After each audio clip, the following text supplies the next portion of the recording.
Bonsoir à tous, merci d'être venus à cette séance dans le cadre donc, de Cité Philo pour cette 20e édition.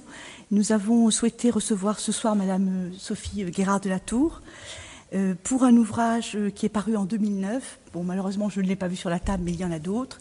Alors cet ouvrage s'appelle Vers la République des différences, pardon. Il date de 2009. Quand on a échangé pour préparer cette réunion, vous me disiez que vous souhaitiez, même s'il était un peu ancien, pouvoir le défendre. Et donc j'espère que notre entretien de ce soir va vous donner envie à tous de le lire, parce que d'abord il est extrêmement instructif, il est très clair, et je pense qu'il peut véritablement donner des idées très justes et très profondes sur le thème qui nous a réunis cette année. Donc on a décidé de procéder à un échange de questions. J'essaierai de ne pas être trop longue. On va essayer d'être pour pouvoir honorer la tradition de cette manifestation qui consiste à donner la parole à la salle dans la deuxième heure. Donc je vais d'abord présenter un petit peu notre invité, rappeler rapidement la thèse de l'ouvrage et ensuite procéder aux petites questions que j'ai pensé utiles pour démarrer notre rencontre de ce soir. Donc vous êtes actuellement maître de conférence à l'Université Paris 1 Panthéon-Sorbonne.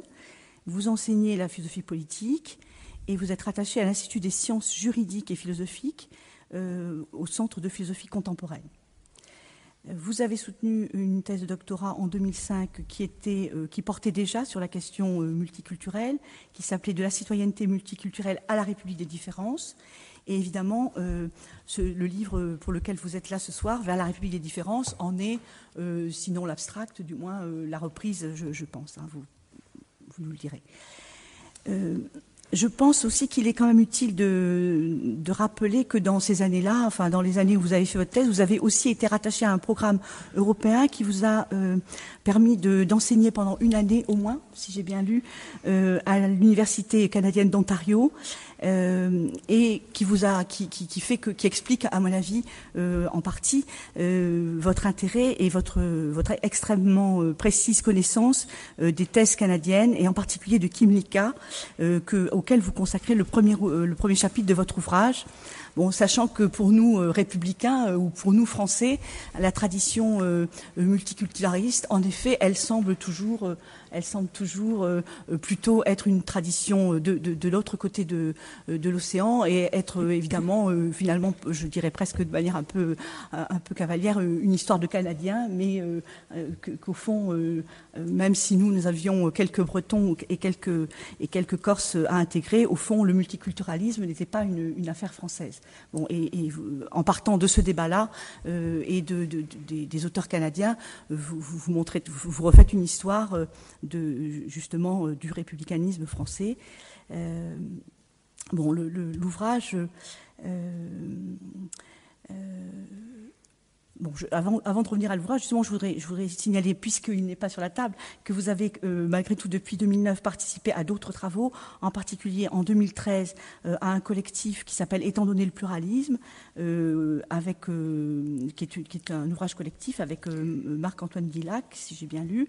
Et enfin, en 2013 aussi, sur la table cette fois-ci, vous avez fait paraître « Le multiculturalisme a-t-il un avenir ?» Alors ma première question, avant peut-être de tout à fait préciser quel est l'enjeu du livre, ce serait de revenir sur le titre lui-même, donc vers la République des différences, comme on l'a vu dès la première séance avec Alain Lhomme qui est ici, hein, c'est un petit peu presque une tradition de demander à notre invité s'il est en mesure de définir la République, comment il le fait, sachant qu'évidemment c'est un terme au moins polysémique, c'est un terme c'est une des questions du débat et c'est une des originalités de votre livre que de de tenter cette redéfinition. Donc le premier volet, ce serait comment définissez-vous la République, et évidemment, est-ce que le titre lui-même, vers la République des différences, n'est pas un oxymore, puisque dans la tradition républicaine, les différences sont ce qu'on doit transcender, ce qu'on doit dépasser, et donc est-ce que c'est pas véritablement provoquant que d'espérer faire une République qui intégrerait et comment ces différences? Je vous remercie pour ce bizutage. Je vais commencer par la question piège massive pour démarrer cette intervention. Je profite quand même, avant de vous répondre, d'avoir la parole pour remercier très chaleureusement Alain Lhomme et tous les organisateurs pour leur invitation. Je suis vraiment ravie d'être ici pour justement défendre ce livre qui est issu de ma thèse, comme vous l'avez rappelé, et tenter justement dans cette cartographie complète, riche et complexe que les organisateurs ont réussi à dégager sur la manière dont les philosophes à l'heure actuelle, les politistes et autres réfléchissent la question du régime républicain dans le contexte français, mais au-delà aussi. Je suis vraiment ravie de trouver une place dans ce débat et de pouvoir apporter ma pierre. Donc pour répondre à votre question massive autant que possible, et je resterai brève puisque la suite de la discussion éclairera d'autres aspects de ma réponse, je dirais que ce que je retiendrai de la République, qui n'est pas seulement un régime, mais qui est aussi un idéal politique, et il faut peut-être distinguer ici République comme régime et républicanisme comme modèle politique. Pour définir le républicanisme, je mettrai l'accent, comme d'autres, notamment comme Jean-Fabien Spitz et Cécile Laborde, que vous avez déjà reçus ici, sur l'idée d'égalité comprise comme non-domination. C'est-à-dire que pour moi, la République se définit avant tout comme ce régime engagé dans la lutte contre la soumission à l'arbitraire, c'est-à-dire à la volonté arbitraire d'autrui, à la domination qu'autrui peut faire subir à une personne. Et c'est par le régime de la loi, d'une loi qui traite tout le monde également, que cette protection, cette immunisation contre l'arbitraire est censée opérer dans le régime républicain. Alors il est vrai que cette égalité devant la loi est très souvent associée à cette notion d'universel et d'universalisme comprise comme transcendance des différences, comme le dit notre Constitution. Il s'agit d'assurer l'égalité des citoyens sans distinction d'origine, de race ou de sexe. Toutefois, il me semble qu'au regard des mouvements politiques, sociaux et des difficultés contemporaines, on voit bien que cet universalisme ne tient pas intégralement ses promesses, que cette transcendance des différences opère à différentes vitesses en fonction du type de citoyen que vous êtes. Et que les barrières sexuelles, ethniques, raciales de la société française sont loin d'être transcendées par cet universalisme. On voit bien dans notre Constitution, on reviendra sur la question de la culture plus tard, que cette Constitution ne transcende pas toutes les différences ethno-culturelles par le simple fait qu'elle reconnaît une langue officielle qui est celle du français et que c'est inscrit dans le texte fondamental de notre régime.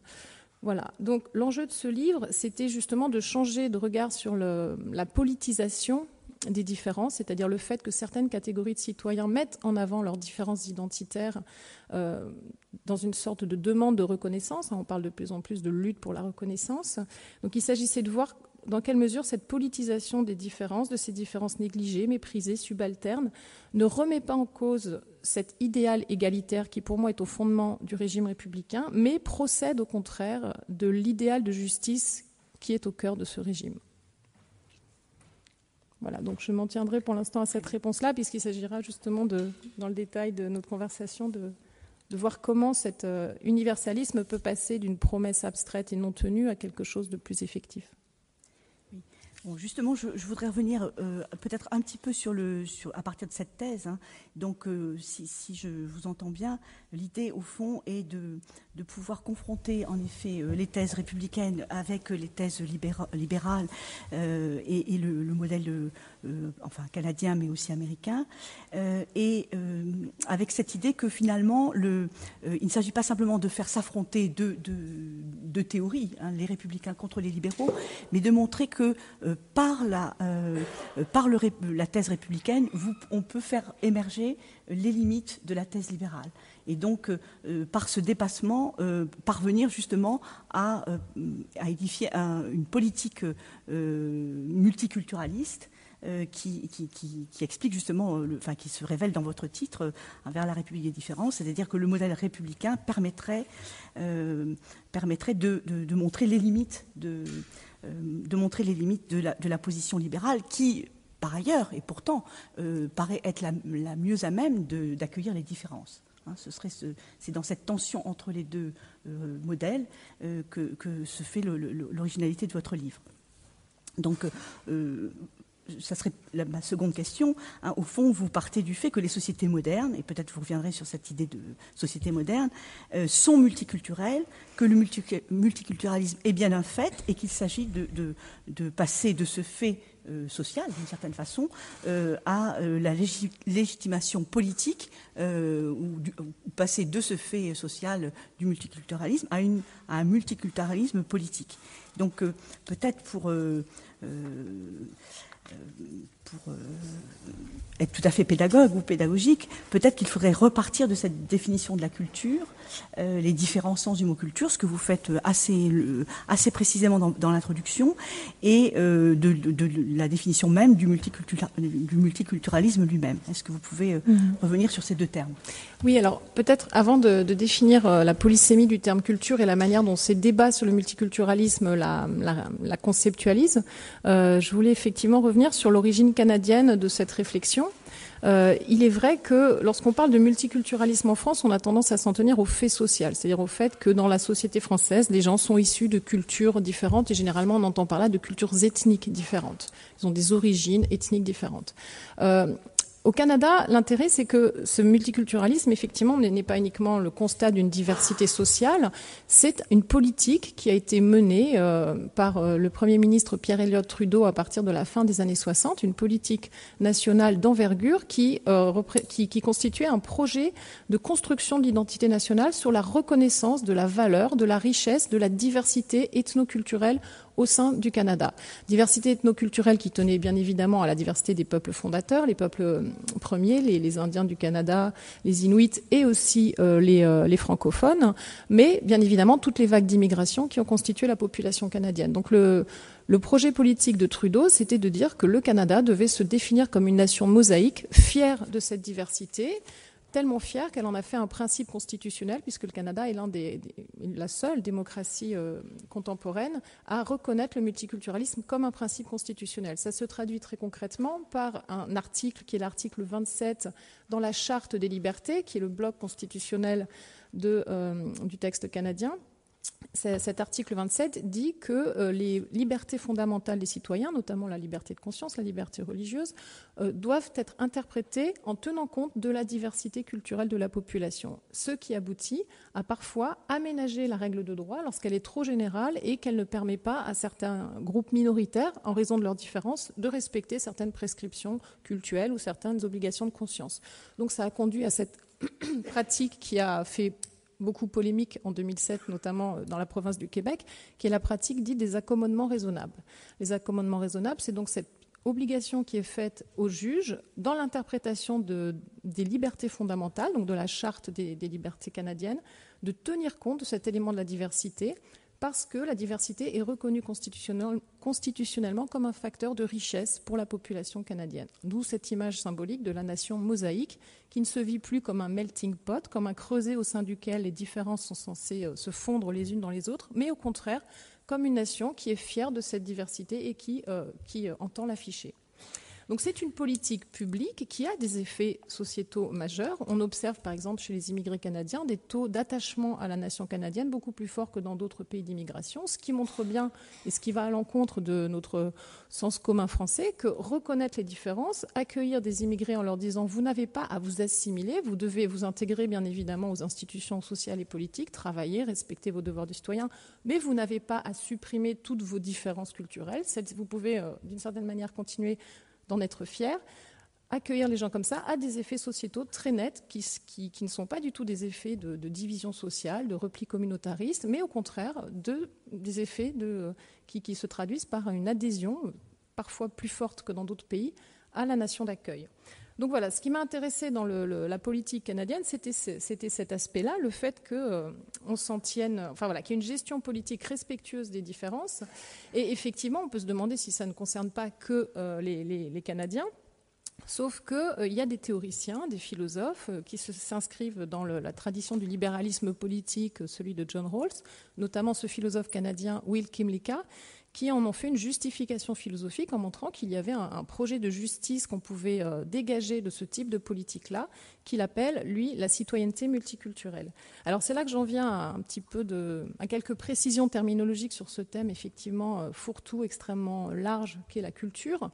La culture peut renvoyer à des sens extrêmement locaux, au sens de n'importe quel style de vie, n'importe quel petit groupe qui aurait une culture jeune, une culture rock, une culture rap, une culture... ou alors ça peut être localement dans des régions, la culture bretonne. Donc on peut avoir une approche de la culture comme une micro-ethnographie où on va se focaliser sur n'importe quel style de vie, n'importe quel mode de vie en changeant l'échelle du groupe. Ou alors on peut avoir une approche très macro de la culture et considérer que la culture envoie des aires civilisationnelles. Civilisation asiatique, civilisation occidentale, etc. L'intérêt de ces débats sur le multiculturalisme, du moins tel que le philosophe Will Kimlicka les a intégrés en philosophie, c'était de dire qu'il faudrait quand même essayer d'avoir un concept un petit peu plus maniable de la culture, parce que s'il est trop local, on se disperse dans une foule de cultures possibles. S'il est trop large, ça ne devient plus vraiment un problème de justice à l'intérieur d'un État.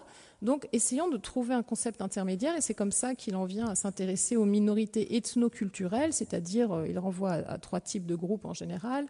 Les minorités nationales, les Québécois en l'occurrence au Québec, chez nous ça correspondrait aux Bretons, aux Corses, aux Catalans. Les peuples autochtones, qui sont une certaine forme de minorité nationale, mais qui se caractérisent par un mode de vie très traditionnel, des processus de colonisation qui généralement étaient beaucoup plus violents que dans le cas des minorités nationales, comme le Québec au Canada par exemple. Et enfin les minorités qu'il appelle ethniques, mais qui sont en fait les minorités issues de l'immigration. Et la particularité de ces 3 types de minorités ethnoculturelles, c'est qu'elles renvoient à un concept de culture qui est celui en fait des ethnologues, qui est un synonyme de peuple ou de nation, mais nation comprise au sens sociologique et non pas au sens politique. Et alors, ces 3 types de groupes, ces minorités ethnoculturelles, ont commencé à devenir l'objet de préoccupations politiques au tournant des années 60-70, comme je le disais. Alors, pas uniquement au Canada, mais aussi aux États-Unis, donc en Australie, qui partagent avec le Canada le point commun d'être des grandes démocraties d'immigration. Mais aussi, ce sont des problèmes qui se sont posés dans les années 60-70 en Europe occidentale, avec le renouveau des régionalismes, le renouveau ethnique. Donc, on a observé à partir de ces années 60 et 70 des mobilisations de type ethnoculturel. Alors, j'ai cité le régionalisme, mais bien évidemment, avant ça, il y a les mouvements de décolonisation où les peuples opprimés ont commencé à réaffirmer leur fierté de former une culture à part entière. Mouvement de décolonisation, mouvement pour les droits afro-américains qui ont commencé justement à essayer de contester le primat de la culture WASP aux États-Unis. Donc, et le renouveau ethnique, le ethnic revival aussi, le retour vers les racines qui a beaucoup travaillé à la société américaine dans les années 70 et qu'on a vu aussi en Europe. Bref, tout un ensemble de mouvements qui ont de visibilisation, de politisation de différences ethnoculturelles ou parfois ethno-raciales dans le cas des Afro-Américains, qui ont contribué à l'obsolescence du modèle politique qui prévalait jusque-là, à savoir le modèle de l'État-nation, qui reposait sur ce présupposé selon lequel il y a une congruence, une convergence entre l'unité politique et l'unité culturelle. Or, il est apparu à l'occasion de ces mouvements que tout État-nation est en fait un État multinational, parce qu'il a plusieurs petites nations en son sein, ou alors un État polyethnique, parce qu'il a des immigrés en son sein, et qu'à ce titre, le caractère homogène de la culture nationale est tout à fait fictif, et surtout, là on passe du registre descriptif au registre normatif, de plus en plus contestable. C'est-à-dire que ce qui a commencé à tomber en obsolescence dans les années 70, c'est le modèle de l'assimilation culturelle. Il est devenu de plus en plus illégitime d'imposer l'assimilation culturelle. Et là, on peut reprendre l'image digestive, c'est-à-dire le fait d'être digéré par un corps national, au sens où vos différences disparaissent et vous êtes assimilé par l'organisme national d'accueil. L'apport philosophique de Kimlicka, ça a été constatant ces mouvements sociaux, constatant qu'au Canada et dans d'autres pays, parce que d'autres pays ont pratiqué des politiques multiculturelles, Kimlicka a dit cette évolution sociale et la traduction politique qu'on observe dans certains pays qui reconnaissent cette demande non assimilationniste, cette demande de reconnaissance de la différence, on peut lui donner une justification philosophique. Et c'est ce qu'il s'est proposé de faire en s'appuyant sur le libéralisme politique de Rawls, en disant, de même que Rawls nous montre sous voile d'ignorance qu'il y a certains biens premiers dont nous voudrions tous être également pourvus, parce que ce voile d'ignorance, comme il nous empêche de savoir quelle sera notre classe sociale, notre position, toutes ces particularités qui biaiseraient notre manière de penser la justice sociale. Sous ce voile d'ignorance, nous aurions tendance à nous répartir équitablement certains biens premiers.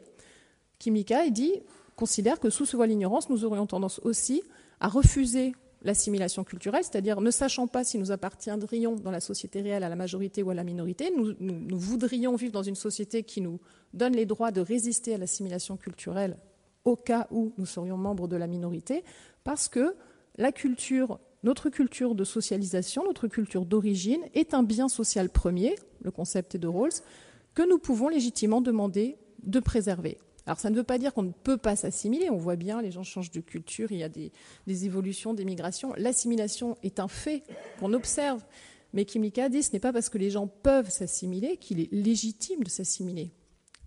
En continuant le parallèle avec Rawls, il dit, sous le voile d'ignorance, on peut voir aussi, quand il s'agit de savoir comment on distribue les richesses dans une société, ce n'est pas parce que les gens peuvent vivre avec un minimum vital qu'il est légitime de ne distribuer que cela aux gens.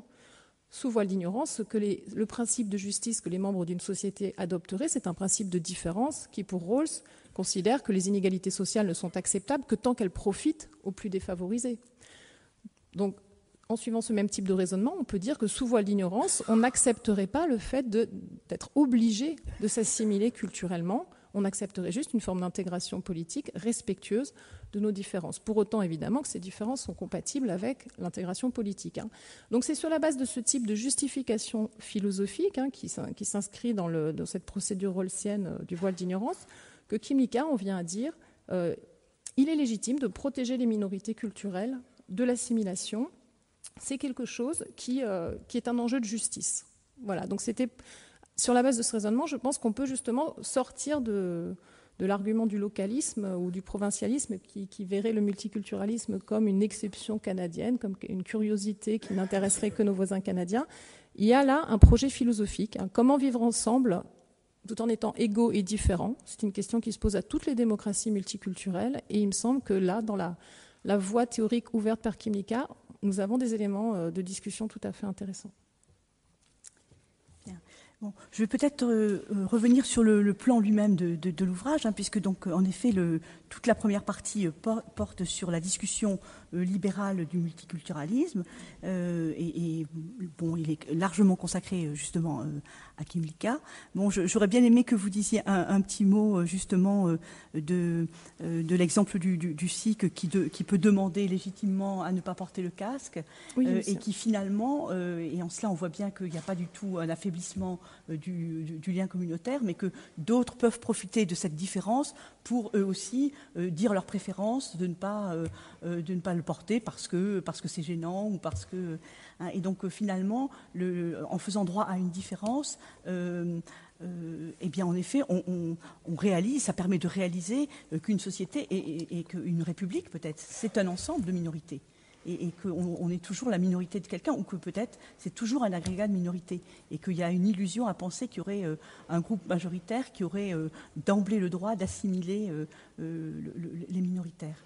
Alors l'exemple du sikh qui peut nous paraître effectivement anecdotique du point de vue de la France, mais qui concerne beaucoup les Canadiens, parce que la communauté sikh est importante là-bas, repose effectivement sur cette obligation religieuse qui est faite aux hommes sikhs de porter un turban dès leur adolescence et de ne plus le quitter, du moins en public, et qui les amène à réclamer certains accommodements raisonnables, notamment lorsqu'il s'agit de conduire une moto, d'être dispensé du port du casque, ou lorsqu'ils travaillent dans les bâtiments publics, d'être dispensé aussi du port du casque qui est obligatoire.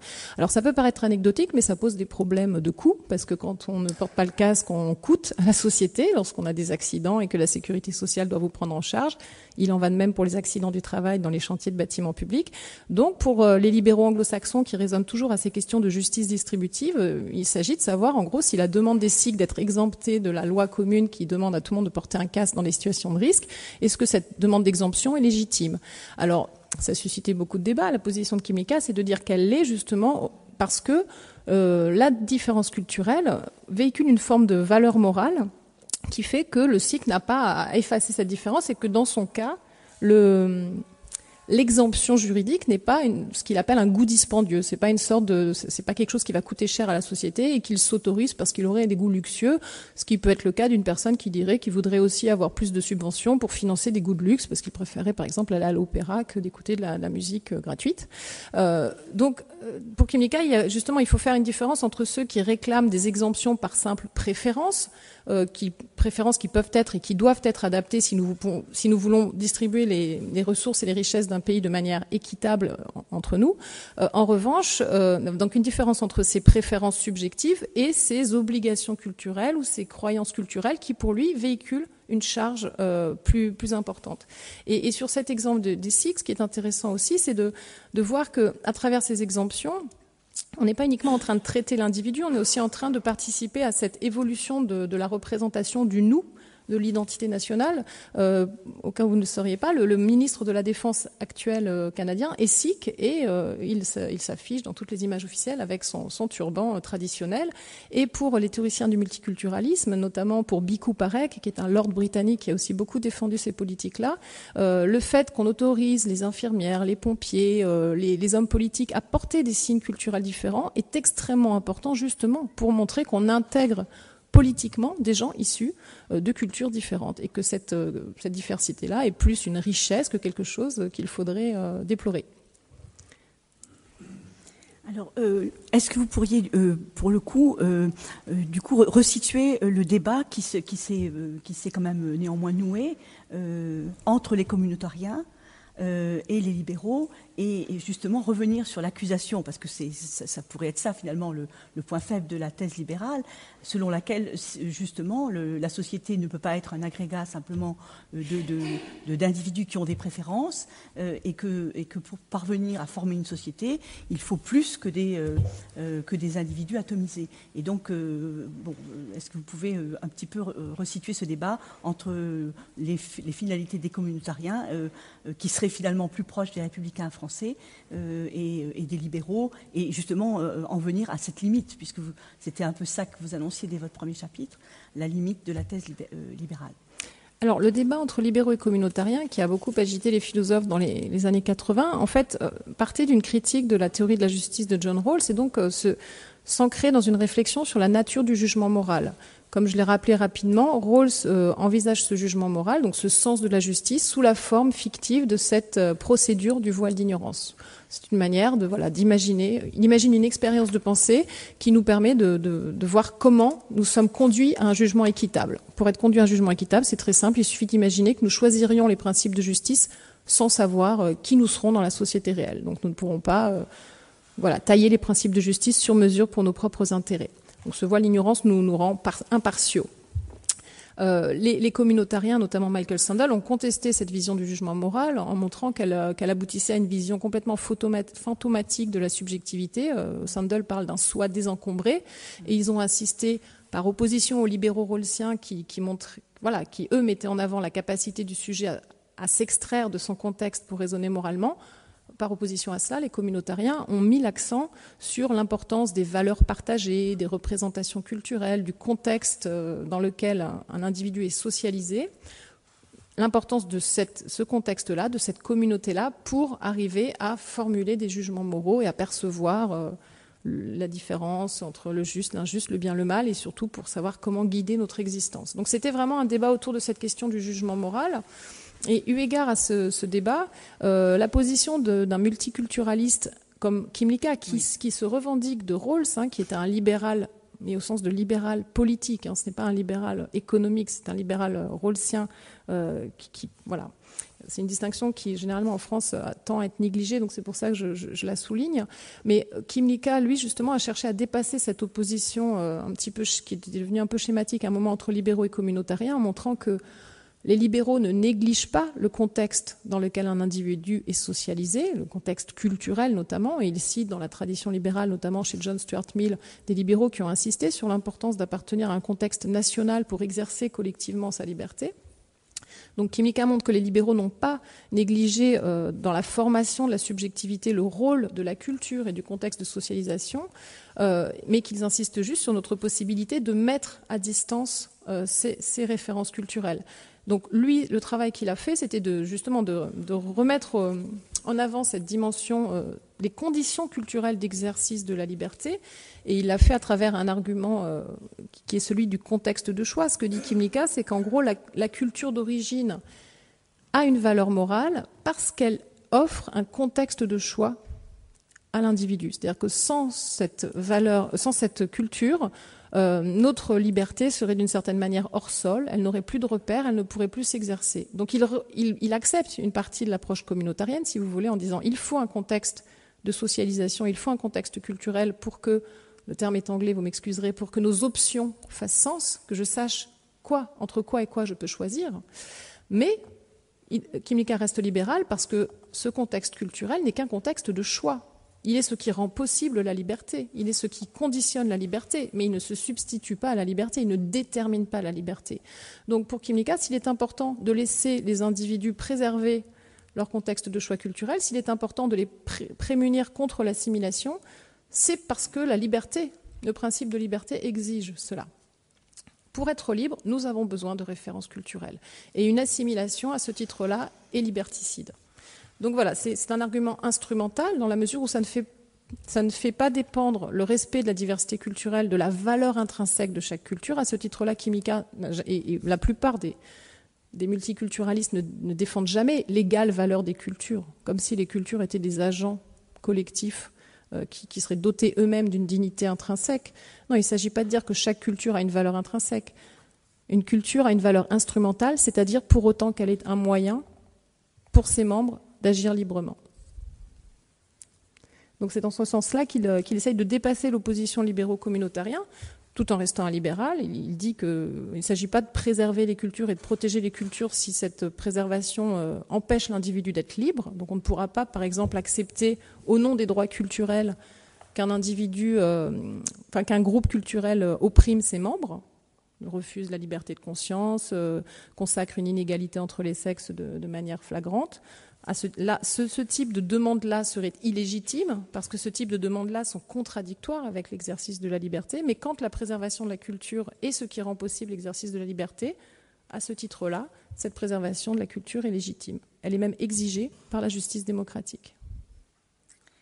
Alors, est-ce qu'on peut mettre, là je suis dans le chapitre justement, dans le moment du chapitre où vous montrez les limites du libéralisme rawlsien, est-ce que c'est lié à ce que vous appelez la mise en question du principe de tolérance locquien ? Et est-ce que vous pourriez revenir sur ce point ? Voilà, alors donc là on se situe toujours dans le début du livre où j'examine la position de Kymlicka du multiculturalisme libéral qui me paraît, peut-être pour aussi préciser ce que vous avez dit en introduction, mon but n'était pas tant de remplacer ce multiculturalisme libéral par un multiculturalisme républicain. Il s'agissait plutôt de s'inspirer de cette réflexion philosophique, d'en dégager l'intérêt et de la promouvoir un peu en France parce qu'elle reste très mal connue, de s'inspirer de cette position philosophique pour voir comment elle pouvait nous amener à changer de regard sur notre modèle républicain. Et en explorant ce modèle républicain, comme je le montrerai tout à l'heure, on voit qu'il y a des aspects qui me semblent plus intéressants théoriquement pour défendre le droit à la différence que dans l'approche libérale que défend Kymlicka. Mais pour l'instant, j'en reste à l'élucidation, à l'explication de cette approche libérale. Effectivement, ce que Kymlicka a contribué à faire dans son analyse, c'est pas son dialogue avec John Rawls, puisqu'il n'a pas dialogué avec John Rawls, mais il s'inscrit dans le sillage de Rawls et il amende la position de Rawls, c'est de montrer qu'on ne peut pas, comme Rawls et avant Rawls, comme John Locke, en rester à envisager la diversité culturelle sous le seul angle de la tolérance religieuse. La tolérance religieuse, c'est celle que Rawls met au cœur du libéralisme politique dans son texte du même nom et qu'il fait remonter évidemment à John Locke à ce moment où il y a eu ce grand partage entre le public et le privé. John Locke disant l'État doit s'occuper des biens temporels. Ce qui est public, c'est ce qui concerne les biens temporels, donc la vie, la sécurité et les biens, les propriétés des individus. Telles sont les tâches de l'association politique, préserver ces biens-là. En revanche, l'État doit laisser à la discrétion des individus privés et des églises la gestion du fait religieux. Donc on sépare très clairement ce qui relève du public et ce qui relève du privé. Et l'avantage de ce modèle de la tolérance religieuse, c'est qu'il permet de préserver la diversité religieuse sans accorder de statut juridique aux groupes religieux. Le seul statut juridique qui est accordé, il est au sujet de droit. C'est-à-dire qu'on va accorder à chaque sujet des libertés individuelles, liberté de conscience, liberté d'opinion, liberté d'association, Et c'est par l'exercice de ces libertés individuelles que les individus pourront faire perdurer certains cultes. Ils n'auront qu'à exercer leur liberté de conscience et leur liberté d'association pour que certaines églises continuent d'exister, puisque les églises sont définies dans la lettre sur la tolérance comme des associations. Le problème, dit Kimika, c'est que ce modèle de la tolérance religieuse, on ne peut pas l'appliquer à la diversité culturelle, ethno-culturelle. Pourquoi ? Parce que dans le cas de la diversité ethno-culturelle, on ne peut pas privatiser les identités de la même manière qu'on a privatisé les croyances. Un État, en effet, peut être, et doit l'être généralement, neutre d'un point de vue religieux. Il peut y avoir des religions, l'Angleterre par exemple reconnaît l'anglicanisme, mais la démocratie anglaise reste malgré tout neutre au sens où tout le monde a le droit d'exercer sa liberté de conscience. Donc un État peut ne pas reconnaître de religion officielle, il peut rester neutre. En revanche, un État ne peut pas ne pas avoir de culture officielle. Il y a toujours dans un État une culture nationale. Le simple fait qu'un État doive choisir une langue, et au Canada, évidemment, c'est un sujet sensible, le simple fait qu'un État doive choisir une langue montre bien qu'on ne peut pas faire ou plusieurs langues, mais même si vous en choisissez 2, 3, 4, vous devez choisir une ou des langues officielles. Si on prend d'autres symboles identitaires comme le drapeau, que les théoriciens du multiculturalisme aiment bien analyser, on voit bien aussi qu'il y a des biais dans la mesure où chaque drapeau retrace la domination d'un certain groupe social et ethnique sur les autres. Si vous prenez le drapeau américain, la présence symbolique des Indiens est complètement effacée. Ce drapeau américain, par ses étoiles et ses bandes, ne fait référence qu'aux colons britanniques qui ont colonisé le territoire américain. Si vous prenez l'hymne britannique, God Save the Queen, c'est un hymne qui, effectivement, indique d'emblée le biais en faveur de la religion anglicane dans la culture nationale britannique. Les jours fériés, qui sont aussi très, très illustratifs, les jours fériés de notre République laïque sont pour moitié des jours fériés catholiques. Par tous ces éléments-là, alors vous allez dire on n'oblige pas les gens à aller à la messe ces jours-là, certes, mais peut-être qu'à ce moment-là on n'impose pas une religion officielle, mais on impose bien une culture officielle. Donc là, il est important de faire la distinction entre religion et culture. Elles sont bien évidemment liées, ces deux notions, les religions sont des pourvoyeuses de culture très fortes, mais ça ne se confond pas. Ça ne se confond pas, et ça s'observe justement dans le fait qu'on ne peut pas faire abstraction dans la sphère publique des identités culturelles de la même manière qu'on peut faire abstraction des croyances religieuses. Donc, la conclusion que Kimika en tire, c'est pas de dire qu'il faut renoncer à l'idée de tolérance. C'est juste de dire que si on veut appliquer la grande notion libérale de tolérance à la question de la diversité culturelle, il faut l'amender, il faut la penser autrement. Il va falloir la compléter par des droits qui, pour Kimika, sont des droits requis par la justice, par le sens de la justice, mais des droits qui, pour l'instant, n'ont pas été formulés dans les différentes générations de droits des grandes démocraties. Grandes générations qui sont les droits civils, les droits politiques, les droits sociaux, droits culturels aussi au sens de droit à l'éducation, droit à accès à l'éducation, mais les droits culturels auxquels pense Kimika et qui, d'après lui, doivent être reconnus, ce sont des droits qui sont justement accordés aux minorités culturelles pour leur permettre de se prémunir de l'assimilation. Dans le cas d'une minorité nationale comme le Québec, ça se traduit par exemple par une forme d'autonomie régionale. Le Québec a la main sur sa politique migratoire qui lui permet par exemple de favoriser l'immigration francophone et à ce titre de s'assurer de la préservation d'une culture francophone vivante au Québec. C'est aussi une autonomie politique qui a permis aux Québécois de faire passer la loi 101 dans les années 70, qui est une loi qui impose l'usage du français dans les écoles québécoises, notamment aux immigrés. Immigrés qui, pour beaucoup d'entre eux, auraient préféré faire apprendre l'anglais à leurs enfants pour les intégrer dans le grand marché canadien. Donc, alors, c'était dans les écoles et aussi dans les entreprises. Donc, toutes ces possibilités politiques sont liées, d'après Kimika, à des droits.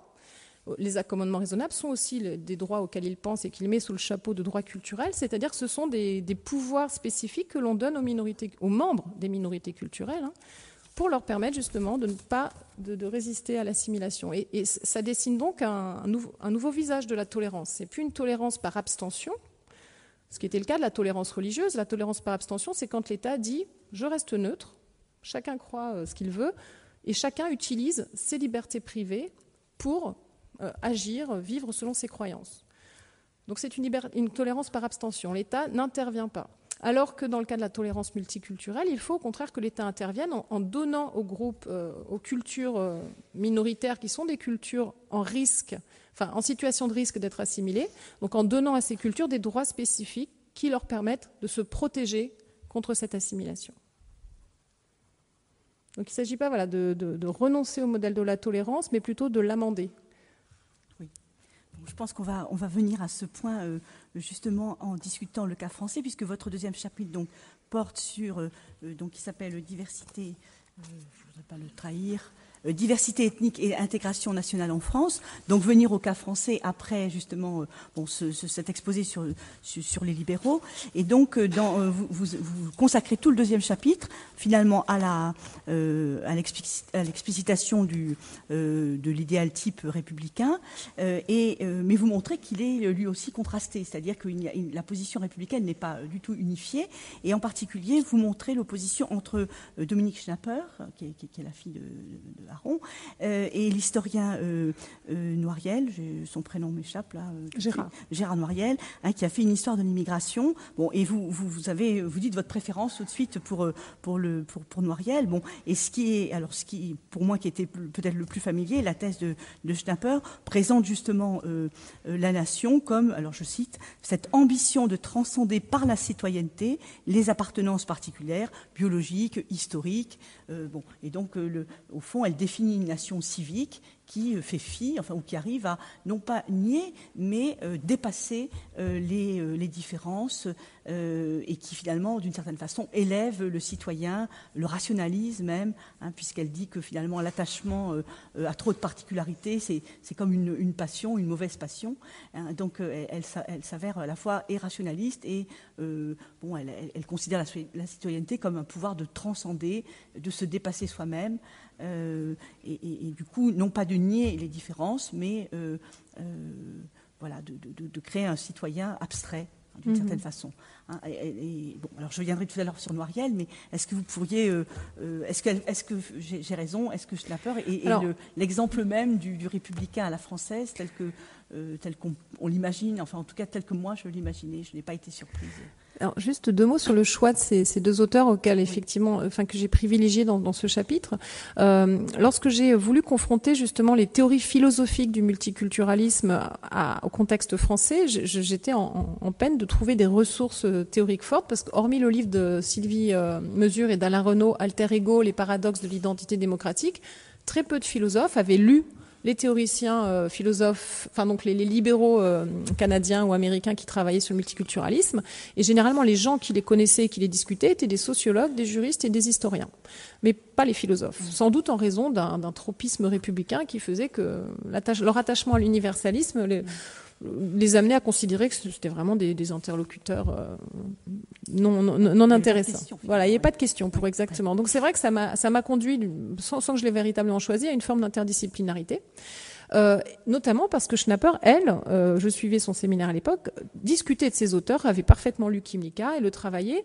Et dans la présentation que vous en avez faite, je pense que vous l'avez un petit peu trop tiré du côté de l'abstraction, parce qu'il me semble que l'originalité de sa démarche en tant que sociologue, c'est justement de montrer que la distinction classique que nous connaissons entre nations civiques, défendue par Ernest Renan dans son célèbre discours à la Sorbonne, Qu'est-ce qu'une nation, et la nation ethnique défendue dans les discours à la nation allemande par Fichte, cette distinction philosophique ne tient pas la route d'un point de vue sociologique, parce que Schnapper montre justement que, le titre est explicite, la communauté des citoyens, c'est le titre d'un de ses livres, l'abstraction du citoyen ne peut faire communauté que si l'on ajoute au statut civique qui effectivement exige qu'on fasse abstraction des différences, qu'on transcende ces différences, si l'on ajoute à ce statut civique des liens affectifs, des liens directs et forts de type ethnique, elle le dit, on a besoin d'ajouter ces liens de type ethnique pour faire communauté. Toutes les nations démocratiques ont eu besoin de s'inventer une tradition, de s'inventer des héros fondateurs, de s'inventer un mythe des origines, de s'inventer une culture ancestrale autour de laquelle rassembler les citoyens. Et tous ces éléments ont chargé d'ethnicité les nations contemporaines. Donc les nations contemporaines, ça ce n'est pas que Schnapper qui le dit, c'est toutes les théories qu'on appelle les théories du processus de construction nationale, ont au cours du 19e siècle assimilé leurs citoyens autour de cette culture unique plus ou moins fantasmée. Donc Schnapper insiste sur ce point-là en disant les multiculturalistes ont raison, il y a un biais ethno-culturel dans toutes les nations démocratiques. L'État-nation défend une certaine culture qui n'est pas universelle, qui a une dose de qui est en partie particulière. Seulement, elle le justifie. C'est-à-dire que pour elle, cette intégration nationale, qui suppose une forme d'assimilation, doit être assumée parce que, comme elle le dit elle-même, c'est le prix à payer pour participer à la société, à la communauté des citoyens. Donc, il faut accepter que la nation n'est pas l'ethnie. Il y a de l'ethnicité dans la nation, mais la nation n'est pas l'ethnie. Pourquoi ? Parce que, comme elle dit, l'ethnie est dans une logique exclusive, il faut être authentique, dans la pureté, alors que la nation, comme elle est politique, elle est dans une logique inclusive. Il va falloir justement, en vertu du principe d'égalité des citoyens, intégrer de plus en plus de gens dans cette communauté des citoyens. Donc même s'il y a des biais culturels, en intégrant ces biais culturels, on accède au statut civique. Donc pour elle, c'est un prix à payer. Voilà, donc c'est vrai que c'est une position qui était intéressante, mais que j'ai trouvée insatisfaisante du fait qu'elle, dès qu'il y a des mobilisations minoritaires, elles sont congédiées, elles sont discréditées comme étant justement des passions ethniques qui s'opposent à la raison civique. Mais ce faisant, avec cette opposition assez schématique entre la passion ethnique d'un côté et raison civique de l'autre, Schnapper condamne à l'immaturité politique des demandes qui sont parfois très légitimes, qui ne sont pas que passionnelles, qui sont aussi parfois très rationnelles, des demandes de reconnaissance, des demandes de traitement plus égalitaire dans les institutions communes. Et j'ai trouvé qu'au bout du compte, malgré l'intérêt de cette approche sociologique, il y avait une forme de conservatisme, de républicanisme qui accepte son biais culturel, mais qui d'une certaine manière accepte aussi de ne pas le corriger. Oui, c'est ça. En fait, tout le début du livre, vous insistiez sur le fait que le républicanisme, et notamment à la française, était naïf sociologiquement. C'est-à-dire que justement, il niait ce déterminisme social et culturel, et que finalement, cette abstraction ou cet appel à l'universel était une manière de récuser tout ce qui pourrait être de l'ordre du culturel. Et donc, du coup, vous basculez dans la référence à Noiriel pour montrer que, précisément, la reconnaissance, il est nécessaire de rendre justice à la diversité ethnico-culturelle de la France. Et là, vous subvertissez d'une certaine façon le titre de Pierre Nora, Les lieux de mémoire, en disant que, au fond, l'histoire de l'immigration en France est frappée d'un non-lieu de mémoire, que c'est une histoire évacuée et que du coup, l'universel, c'est ça le prix à payer pour atteindre cet universel, entraîne la non-écriture et même l'exclusion de toute l'histoire de l'immigration dans l'histoire de la nation française. Oui, tout à fait. Alors, à la réserve près que le renversement de l'expression n'est pas de moi, mais de Noiriel lui-même. Ah, oui. C'est lui-même qui, avec une visée polémique, oui. C'est le premier chapitre du Creuset français. Donc, Noiriel est effectivement un des grands spécialistes de l'immigration française. Il en est venu à travailler sur l'immigration parce qu'au départ, il travaillait sur la classe ouvrière. Et qu'en France, il se trouve que la grande majorité de la classe ouvrière dans les années 30, au moment de... Voilà, enfin dans l'entre-deux-guerres, est composé en grande partie d'immigrés. Donc c'est ce passage qui a amené Noiriel à s'intéresser à l'immigration. Et effectivement, ce qu'il montre, c'est que justement dans l'entre-deux-guerres, à un moment où démographiquement l'immigration est aussi importante en France qu'aux États-Unis, puisque les États-Unis, à peu près à la même époque, commencent à avoir des quotas très restrictifs en matière d'immigration dans les années 20-30. Donc de moins en moins d'immigrés côté américain, de plus en plus côté français, pour pallier à une transition démographique très précoce qui fait que l'immigration est venue remplir, est venue fournir la main-d'œuvre que la population française ne permettait pas d'offrir. Alors que donc démographiquement l'immigration était devenue quasiment plus importante en France qu'aux États-Unis, il y a eu une invisibilisation totale de cette présence dans l'imaginaire symbolique national, puisqu'effectivement dans ce grand texte, ce grand texte collectif rassemblé par Pierre Nora, qui montre tous les lieux symboliques de la nation et de la République française, il n'y a pas de lieux symboliques associés à l'immigration. Noiriel montre qu'il y en a un qui aurait pu exister, c'est le centre de sélection des immigrés de Toul, où la grande majorité des immigrés de l'entre-deux-guerres est passée, un petit peu comme Ellis Island aux États-Unis. Autant Ellis Island est devenu un grand musée, autant le centre de Toul a été tout simplement rasé. Et Noiriel y voit justement ce non-lieu de mémoire. Il faut bien insister sur le double sens de cette expression, non-lieu parce qu'il n'y a pas de lieu autour duquel on peut commémorer et créer une symbolique commune, et parce que l'absence de ce lieu, justement, est une injustice. C'est une manière de ne pas reconnaître la contribution massive, énorme, de l'immigration française à la constitution de la France contemporaine, à sa puissance économique, à sa richesse et aussi, bien évidemment, à sa composition démographique, à ce que la population française est devenue. Voilà, donc l'approche de Noiriel était tout à fait intéressante parce que lui aussi, comme Schnapper, c'est un historien qui s'intéressait à ces questions d'intégration à la nation en rapport avec sa diversité ethnoculturelle. Donc c'est pour ça que j'ai été conduite à privilégier ces deux auteurs. Et ce que Noiriel montre davantage que Schnapper, c'est que ce qui se passe justement dans cette intégration nationale, c'est un changement complet du type de solidarité qui unit les individus que Noiriel explicite en se référant à Émile Durkheim. Donc je ne sais pas si vous voulez qu'on... On va peut-être... peut-être pouvoir vous poser une dernière question ou une avant-dernière question sur ce point. Le troisième chapitre, donc, en effet, essaye de dessiner cette politique multiculturelle qui intégrerait justement, qui réécrirait cette histoire de la nation et qui essaierait de sortir de cette nation abstraite. Et donc, comment est-ce que vous pensez qu'on pourrait, premièrement, réinscrire l'histoire de l'immigration et ses apports dans la communauté nationale en France ? Est-ce qu'elle passe, là je pense un petit peu à la définition de Weil dans Le sens de la République, qui dit au fond la République dépendrait bien sûr de ce rapport à la souveraineté nationale, mais aussi à l'idée de l'école, mais aussi à l'idée de la Révolution. Et Catherine Larère aussi, dans son article Libéraux contre républicains, insiste beaucoup sur le rôle de l'école. Donc est-ce que, à votre avis, comment est-ce qu'on pourrait mener en France une politique multiculturelle qui réinscrirait en effet l'apport de l'immigration la question subsidiaire, ce serait comment est-ce que Durkheim prend place dans ce projet d'une théorie pour une politique multiculturelle. Alors, peut-être avant de répondre à votre question qui est quasiment programmatique, que faudrait-il faire je voudrais quand même préciser un peu plus comment cette référence à Durkheim arrive et ce qu'elle apporte au débat et pourquoi je l'ai autant privilégiée. Cette référence à Durkheim, on la trouve chez Schnapper, mais elle en fait une lecture que je trouve très réductrice, puisque justement, je vais y revenir, mais on la trouve aussi chez Noiriel. Alors, pourquoi est-ce que j'en suis venue à cette référence à Durkheim ? Il faut remonter un tout petit peu en arrière. Ce que Noiriel reproche justement à l'absence de visibilité d'immigration dans l'identité nationale française et dans l'imaginaire national commun, il l'explique en montrant que cela remonte à une certaine hystériographie républicaine qu'il qualifie, qui est fondée, sur ce qu'il appelle un a priori de l'enracinement.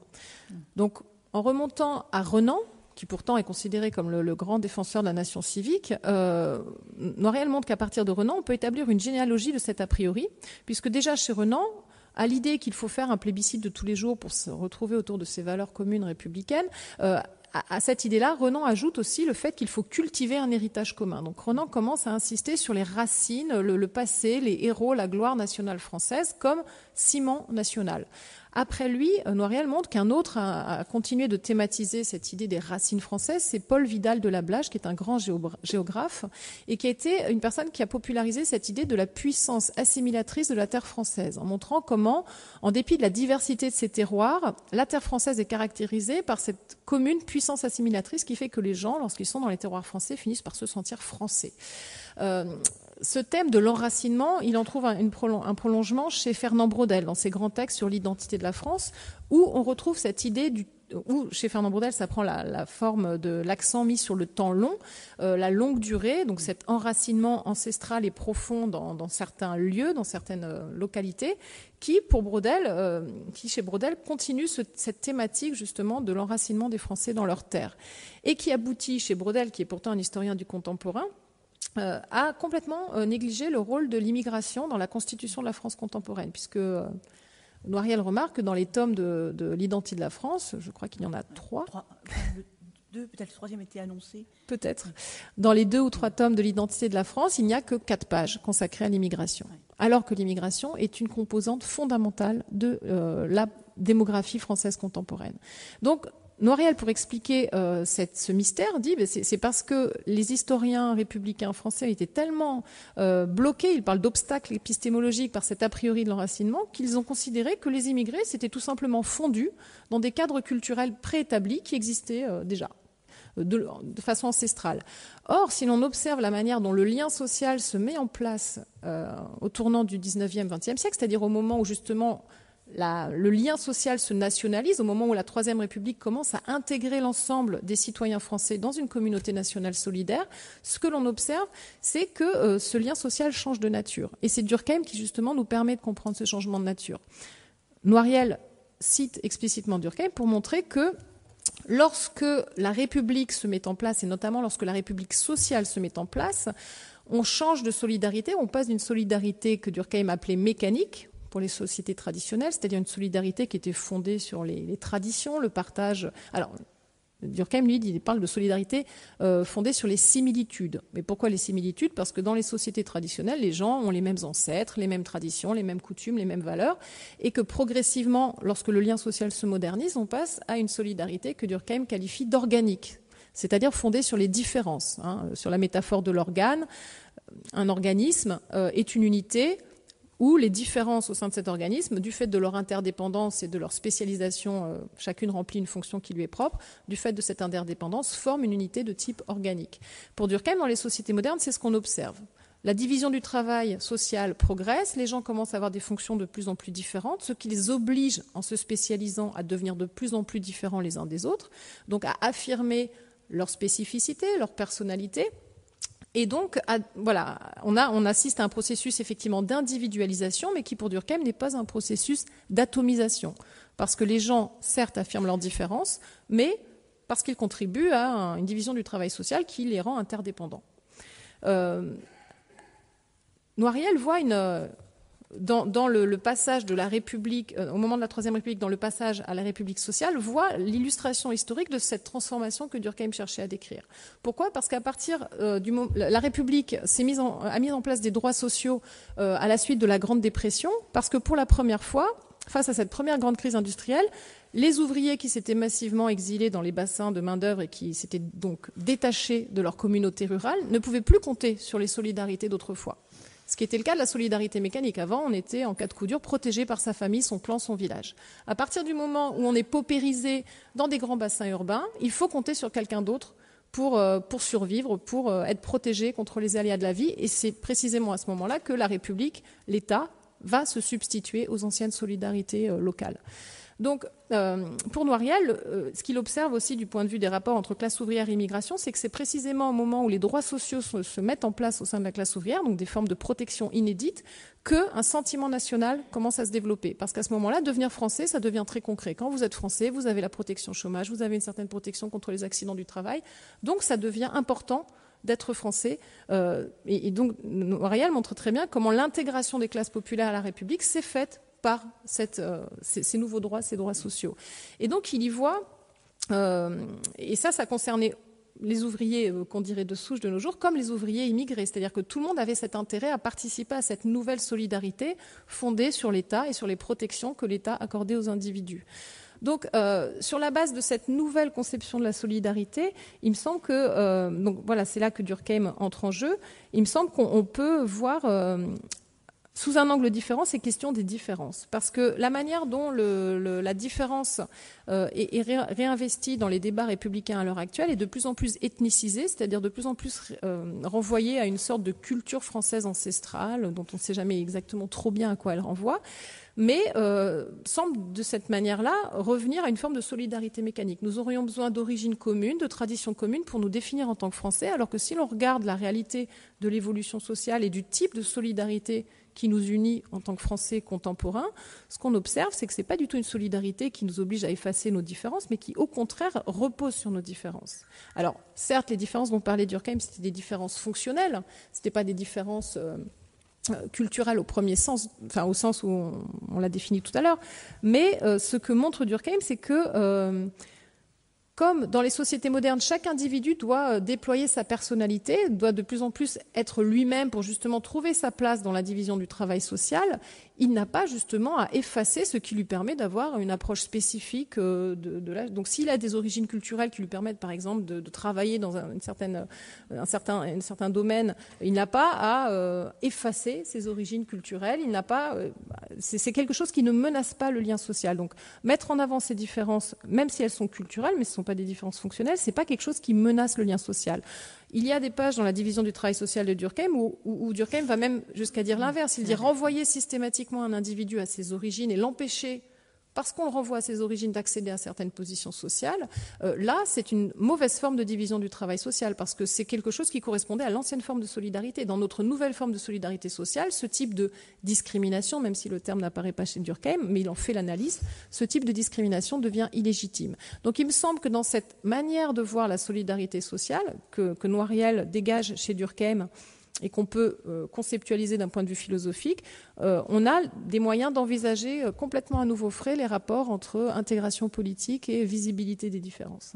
Alors ce que j'ai oublié de dire aussi, c'est vrai que au-delà de Noiriel qui convoque Durkheim, j'ai convoqué toute une littérature de philosophes notamment qui relisent Durkheim depuis une dizaine d'années, on va dire, ou peut-être une quinzaine d'années, comme un philosophe moral et politique, c'est-à-dire qui insiste sur l'ancrage de Durkheim dans le projet républicain de la Troisième République, qui le voit comme un des pères fondateurs de la Troisième République, et donc qui ne se cantonne pas à cette vision de Durkheim qui prévaut souvent en France comme d'un penseur purement positiviste qui a contribué à fonder la science sociologique, mais qui n'avait pas particulièrement de vision politique.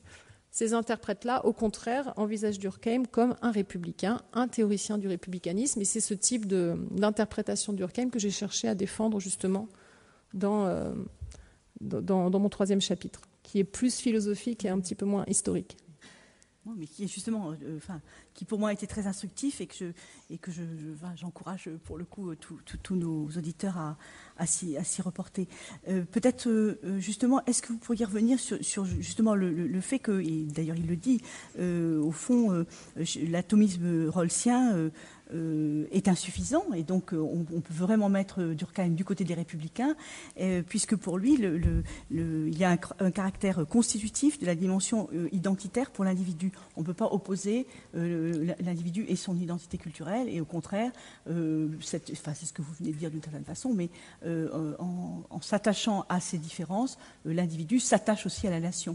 Et ça pourrait être ça finalement, ce républicanisme des différences, puisque c'est plus on est conscient de cette différence et plus on est attaché à la communauté qui a donné des droits. Mais alors à ce moment-là, il faut penser à un État dont les droits, comment dire, un État qui est pourvoyeur de droits et non pas comme dans la nation libérale, une nation qui est constituée d'un agrégat des atomes, ou des individus atomisés. Donc dans le libéralisme, il y a une construction de la nation par addition des individus, alors que dans la société républicaine, dans le modèle républicain, la nation est constituée à partir de l'État qui distribue à tous des droits. Ouais, vous avez très bien résumé. Oui. Ce modèle descendant par opposition à un modèle ascendant dans le libéralisme. Alors effectivement, en fait, ce que vous avez parfaitement résumé, là, c'est qu'il y a deux ontologies sociales qui s'affrontent.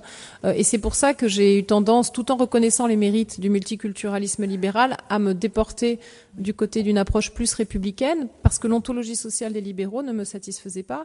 Il est vrai qu'en pensant la liberté d'une certaine manière comme une propriété naturelle de l'individu, on aboutit à une constitution de la société sur le modèle agrégatif que vous avez rappelé. Donc c'est ça qu'on pourrait appeler l'atomisme.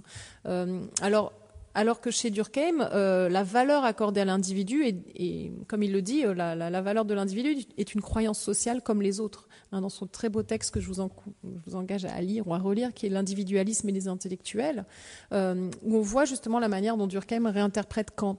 Et c'était aussi la raison pour moi de confronter Rawls, le libéral Rawls, au républicain Durkheim. Une raison philosophique qui justifie cette confrontation, c'est que ce sont deux héritiers de Kant. Du côté de Rawls, on a une réinterprétation non métaphysique de Kant, où il s'agit, derrière cette expérience du voile d'ignorance, de revisiter le sujet intelligible kantien, d'en donner une vision non métaphysique. C'est tout simplement une expérience de pensée, un point de vue. Mais ce sujet de droit kantien reste une sorte d'atome dont on ne sait pas trop d'où il, un petit peu hors sol, alors que Durkheim réinterprète Kant de manière sociologique. En fait, ce que Durkheim essaye de montrer, c'est très clair dans cet article sur l'individualisme et les intellectuels, c'est que la valeur morale de plus en plus importante accordée à la personne humaine dans nos sociétés contemporaines est le fruit d'une évolution sociale. Et justement, le fruit de cette transition de la solidarité mécanique vers la solidarité organique. Pourquoi ? Parce que dans la solidarité organique, comme les individus sont devenus de plus en plus différents du fait de la spécialisation des fonctions sociales, il ne leur reste plus qu'une seule croyance commune, il n'y a plus qu'une seule chose, comme dit Durkheim, qu'ils peuvent honorer en commun, c'est l'homme lui-même, mais l'homme comme humanité. Puisque pour le reste, ils ont tous des rites, des habitudes, des choses différentes. Mais la figure humaine devient le reste de valeurs communes. C'est le dernier contenu de la conscience collective des peuples modernes. Et comme il dit, de même que les peuples anciens avaient besoin de religion, nous, les peuples modernes, nous avons besoin de justice pour vivre. Parce que la justice, c'est la dernière foi commune qui nous reste. La justice étant bien évidemment le respect de la personne humaine, des droits fondamentaux de la personne humaine. Donc, on retrouve le même impératif catégorique kantien. Il faut respecter la personne comme fin en soi, mais envisager sous un angle sociologique comme une évolution de la solidarité sociale. Donc voilà, donc c'est vrai que c'est une approche plus holiste, puisque c'est la manière dont la société fonctionne et les normes qui correspondent à la nature d'une société donnée qui donnent la valeur aux individus. Donc la valeur de l'individu est dérivée du type de société à laquelle il appartient, alors que dans l'approche atomiste, la valeur de l'individu, elle lui est donnée a priori. Donc en ce sens-là, effectivement, on est dans une approche plus holiste, mais qui n'est pas déterministe pour l'individu, puisque l'individu reste justement le sujet de droit ultime. Mais alors c'est vrai que ce qui est compliqué à comprendre dans cette interprétation de Durkheim, c'est que la différence intervient à différents niveaux. Elle intervient soit comme différence prescrite, assignée, qui devient là quelque chose qui bloque, c'est-à-dire lorsqu'on vous renvoie à une différence d'origine et que justement on empêche l'égalité des chances, c'est-à-dire qu'on empêche l'individu de devenir une personne qui trouve sa place dans la société en vertu de cette origine assignée. Là, c'est une différence qui pose problème. C'est une différence qui pose problème parce que justement, elle ne correspond pas à la nouvelle nature de la solidarité sociale. Mais si l'on arrive à combattre ce type d'assignation identitaire par des luttes antidiscriminatoires, des luttes actives contre la discrimination, à ce moment-là, ce qu'on rend possible, c'est l'épanouissement des différences, justement, parce que comme les gens ne sont plus assignés à des différences qu'on leur impose de l'extérieur, ils peuvent affirmer leurs différences de manière plus libre. Mais disons que les deux sont corrélés. C'est en luttant contre l'assignation identitaire qu'on permet aux individus de manifester leurs différences de manière neutre et libre. Je ne sais pas si on s'arrête là pour notre échange et qu'on donne la parole au public. J'ai quelques questions en réserve. Mais... Peut-être le temps que les questions arrivent, il y avait un dernier point aussi que j'ai pas eu le temps de développer, c'est la question de la symbolique nationale.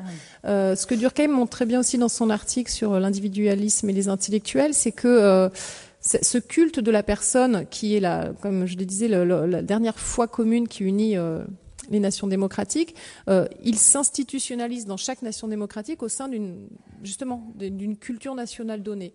Et il écrit ce texte, lui, à l'occasion de l'affaire Dreyfus, où Dreyfus devient pour lui, justement, une sorte de symbole de l'injustice.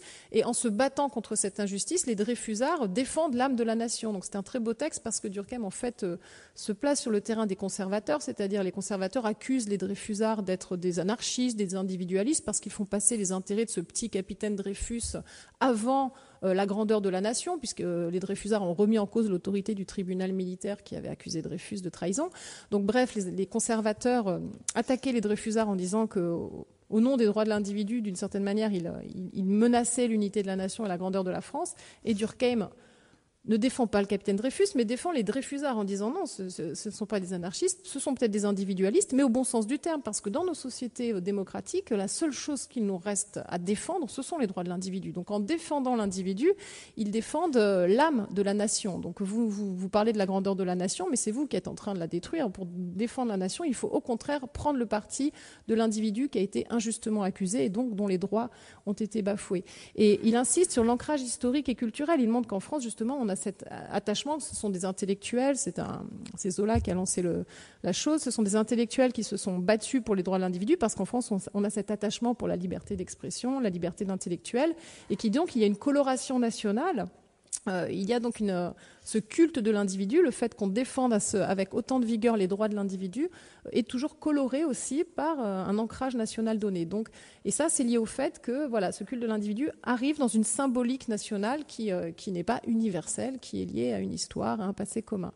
Donc là, encore une fois, on a chez Durkheim une manière de défendre l'idée que nous sommes ancrés dans une culture commune, une culture nationale, mais que cette culture commune doit pouvoir faire place à la différence. Parce que le capitaine Dreyfus, aux yeux des conservateurs, il n'avait pas sa place dans l'imaginaire national français, qui était catholique, et il était juif.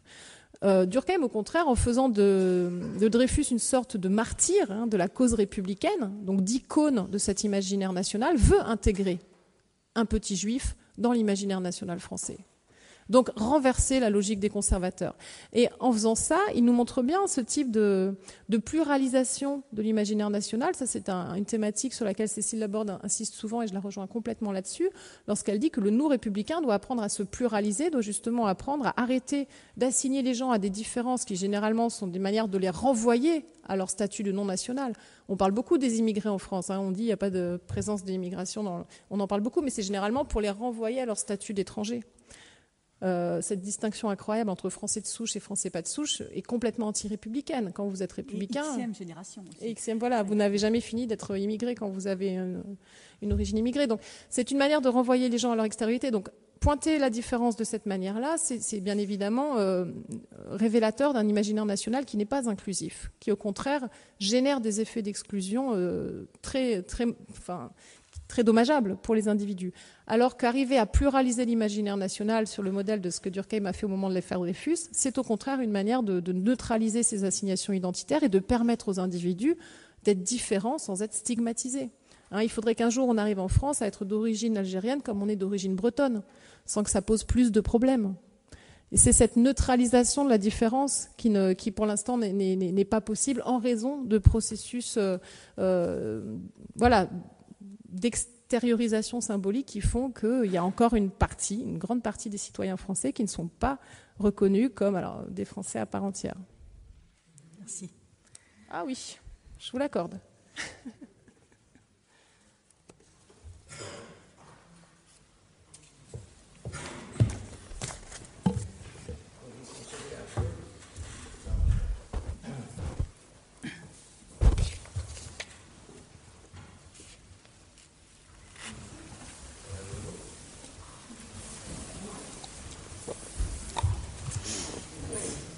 Je vous en prie.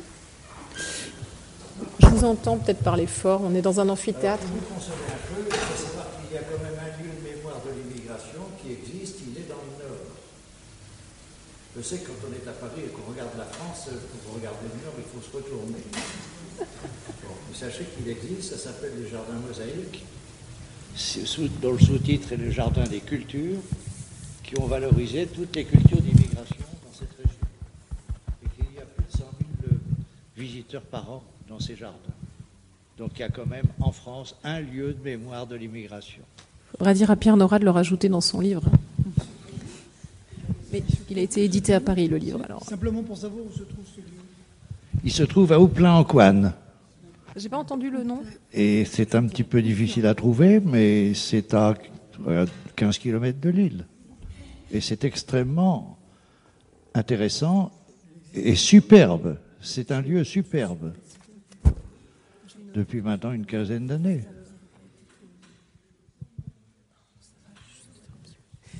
Je vous remercie pour cette... La question qu'on pourrait poser, c'est de savoir pourquoi est-ce que ça existe dans le Nord et pas ailleurs. Alors, il faut quand même rappeler qu'il y a une cité de l'immigration qui a été créée à Paris il y a quelques années. Le musée ça s'appelle la cité de l'immigration, il me semble. Mais ça a été extrêmement compliqué comme démarrage. Nicolas Sarkozy, qui était président à l'époque de l'ouverture du musée, a refusé de l'inaugurer.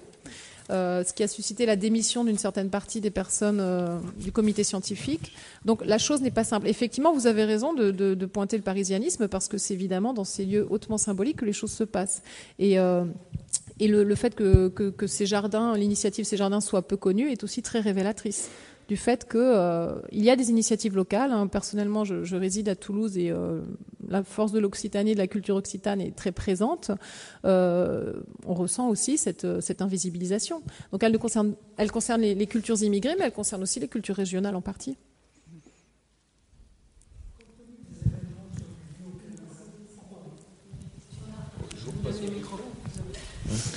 Merci pour la conférence. Merci aux références de Turckheim qui malheureusement sont encore actuelles ici dans la région Nord-Pas-de-Calais où il y a des discriminations qui sont faites vers les couches prolétaires et vers les gens d'origine immigrée. Et je vous conseille, comment dirais-je, un ouvrage écrit par Stéphane Furina, journal d'un prof d'anglais en collège, un prof en colère pire que les élèves pour dénoncer ses collègues aux éditions Wormwood.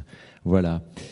C'est assez intéressant parce que vraiment, il se passe ici, comment dirais-je, en collège, lycée et université aussi, comment dirais-je, des choses avec un silence assourdissant, autant du rectorat de la région Nord-Pas-de-Calais à Lille que des responsables universitaires. Fermez la parenthèse. Moi, ma question, c'est concernant le multiculturalisme républicain. Alors, j'ai connu le multiculturalisme canadien il y a 20 ans. Effectivement, c'est appréciable. J'ai connu il y a 25 ans, on parlait de multi-ethnicisme, donc, en France. Alors, je suis le premier à dire que c'est pas parce qu'on est égaux qu'on doit être uniforme. On peut être égaux et différent. Mais comment ça va s'inscrire le multiculturalisme républicain par rapport à la Constitution? Ça veut dire qu'il y a pas simplement qu'un changement de mentalité, mais un changement dans les lois. Comment ça se passe concrètement? Oui, alors effectivement, moi j'ai posé des jalons philosophiques d'une direction. Une direction parce que cette réflexion, elle se situe dans le cadre de débats sur la justice politique.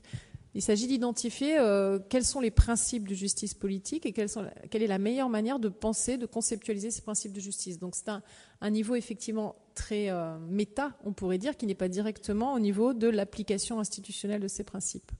Donc ce que je voulais montrer, c'est que contrairement à ce qu'on entend très régulièrement en France, il y a de bonnes raisons philosophiques d'arrêter d'opposer reconnaissance des différences et républicanisme. Pourquoi ? Parce qu'au nom de l'égalité républicaine, nous devrions justement parfois plus nous coltiner de regarder ces différences, la manière dont elles fonctionnent, soit comme des processus d'assignation et de discrimination, soit au contraire comme des processus d'enrichissement de l'imaginaire social. Donc, ces grands principes étant dégagés, il reste évidemment à savoir comment on va les traduire institutionnellement. Si vous me dites qu'il faut changer la loi, oui, bien sûr, il faut peut-être aussi éviter d'adopter certaines lois, comme des lois récentes qui stigmatisent très clairement des parties de la population, au nom de principes républicains qui sont clairement dévoyés à cette occasion, du point de vue de mon interprétation du républicanisme. Je pense évidemment à la loi de 2004 et à la loi de 2010. Après, en termes de réforme constitutionnelle, oui, bien sûr, sur la question même de la langue, il y a des constitutions démocratiques qui ne reconnaissent pas de langue officielle.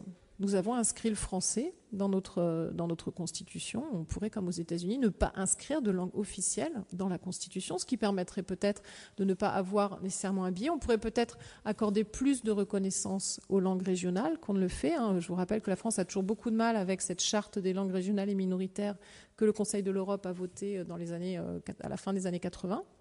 La France ne l'a toujours pas ratifiée. Donc il y a évidemment des changements législatifs, constitutionnels, législatifs et des lois à ne pas faire passer. Tout ça évidemment est impliqué par ce type d'analyse philosophique, mais je n'aurais pas la prétention d'avoir un programme de réforme institutionnelle clé en main. Il s'agit plutôt de se mettre d'accord sur les principes philosophiques. Enfin, mon travail, je le situe à ce niveau-là.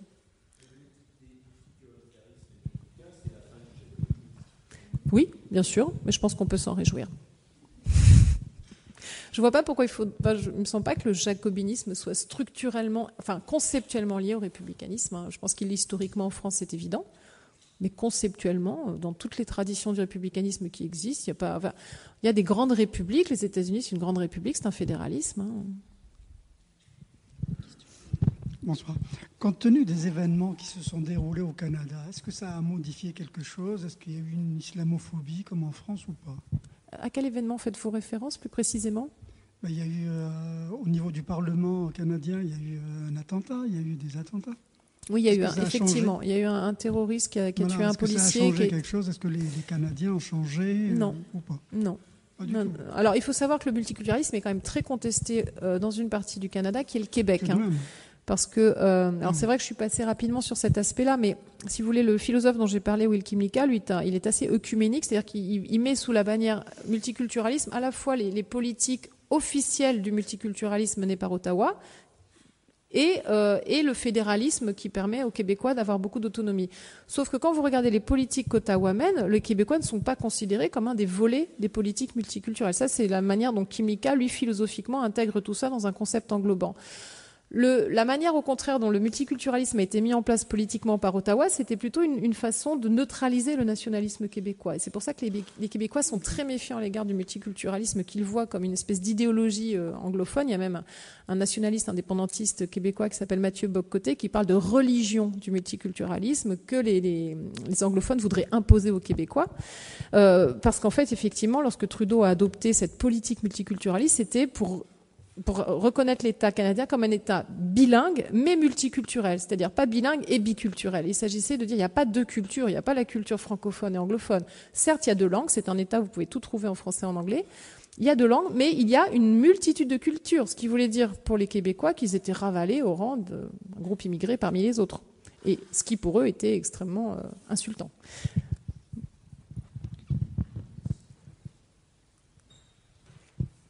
Merci beaucoup pour la clarté, effectivement, de votre exposé. Vous allez me dire maintenant si j'ai bien compris.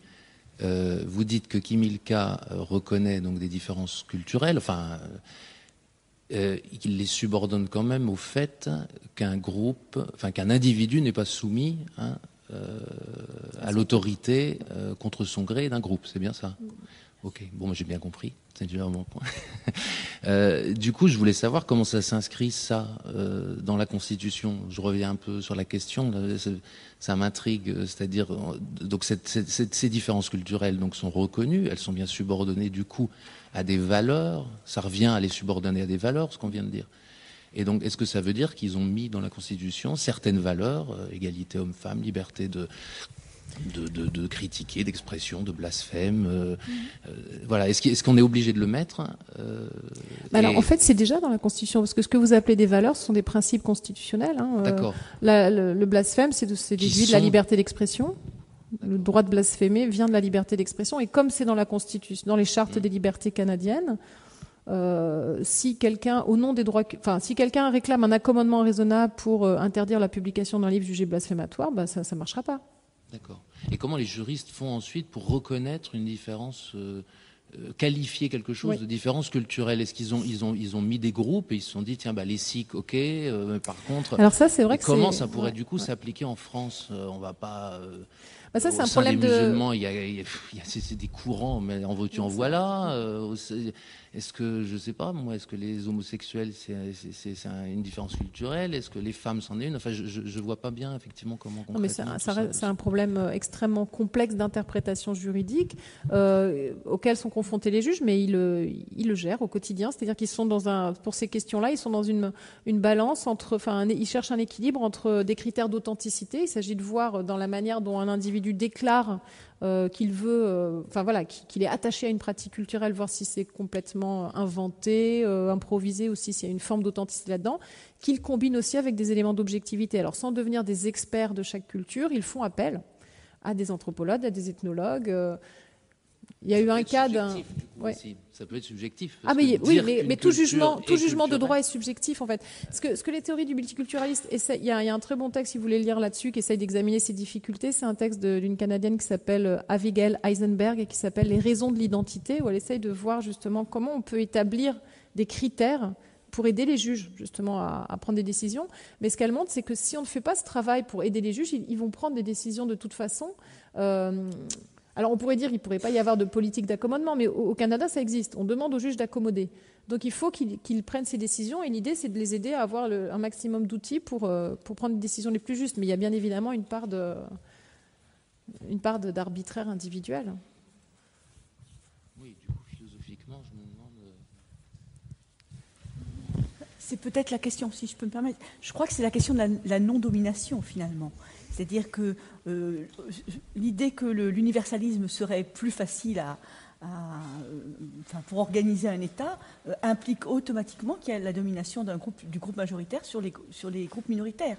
Et c'est ça, hein. Et du coup, en acceptant tous les accommodements les plus... dans la mesure où ces accommodements authentiquement définissent l'identité d'un groupe, eh bien, finalement, on favorise la liberté. Et c'est vraiment... voilà, la valeur finale, c'est quand même ça. Il s'agit bien, en effet, qu'au sein de cet État, un maximum de liberté soit compossible, d'une certaine façon. Parce que, bien sûr que, de notre point de vue d'universaliste, on a l'impression qu'on évite cette querelle entre les valeurs, mais du coup, on institue une domination, de fait. Mais cette domination, elle sera toujours là à partir du moment où on reconnaît à partir du moment où on pose des mots sur la différence culturelle. Je veux dire, c'est sans fin. C'est ça que, vous voyez ce que je veux dire?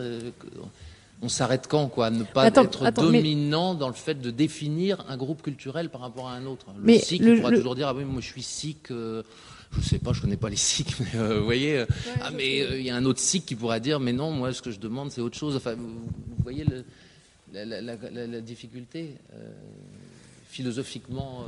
Oui, mais on n'est pas complètement désarmé vis-à-vis de ce genre de questions. On a quand même des éléments ethnographiques. On peut pas démultiplier. Évidemment, vous avez raison. Il y a une grande palette de possibilités.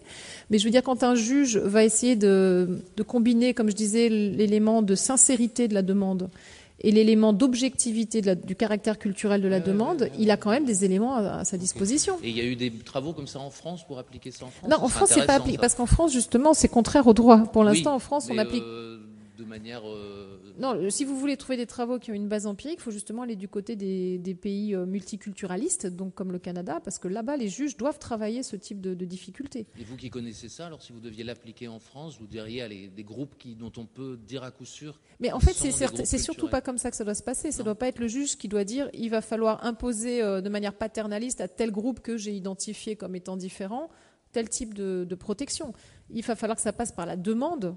Un droit culturel...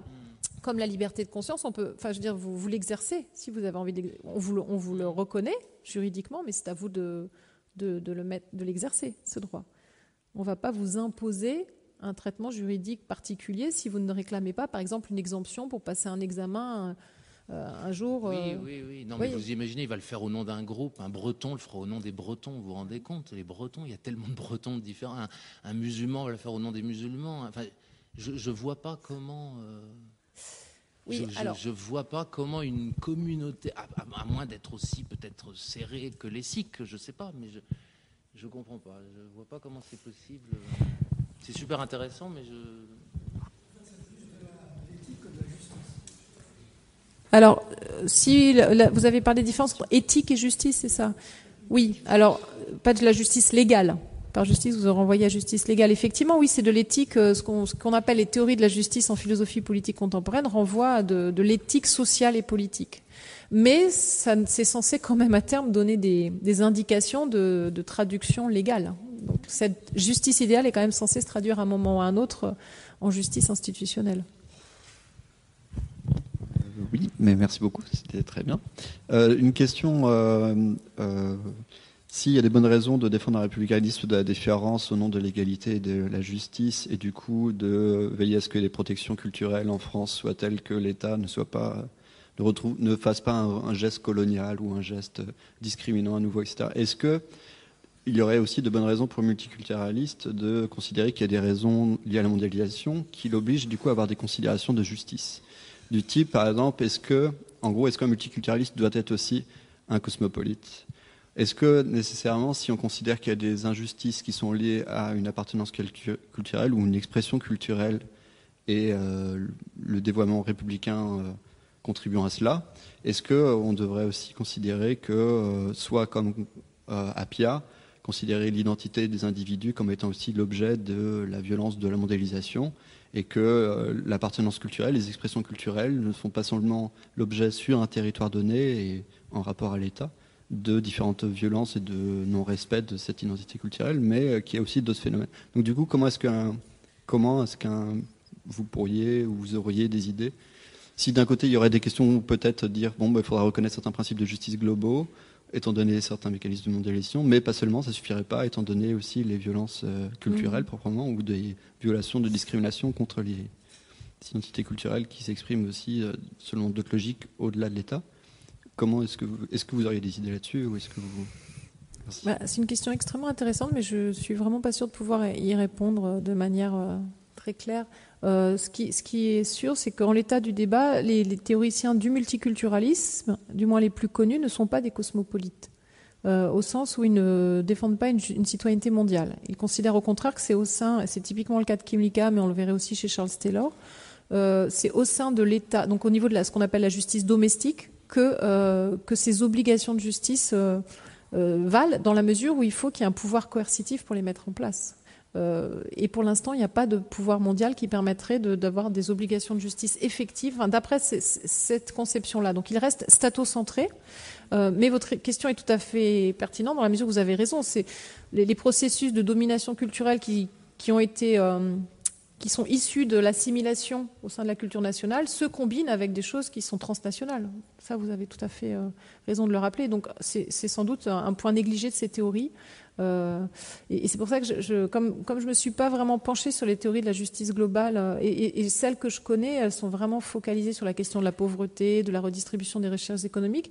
Et c'est vrai, alors je connais mal Appia, son cosmopolitisme enraciné, mais je connais le titre, mais je ne connais pas la thèse. Mais j'ai l'impression que dans les théoriciens du cosmopolitisme et de la justice globale, on s'est moins intéressé à ces questions des identités, plus à la question. Alors, c'est la Benhabib, ou une certaine manière de lire Hannah Arendt défendue par certains cosmopolites, ou dans une visée cosmopolite, pourrait considérer qu'il faudrait un démos ouvert.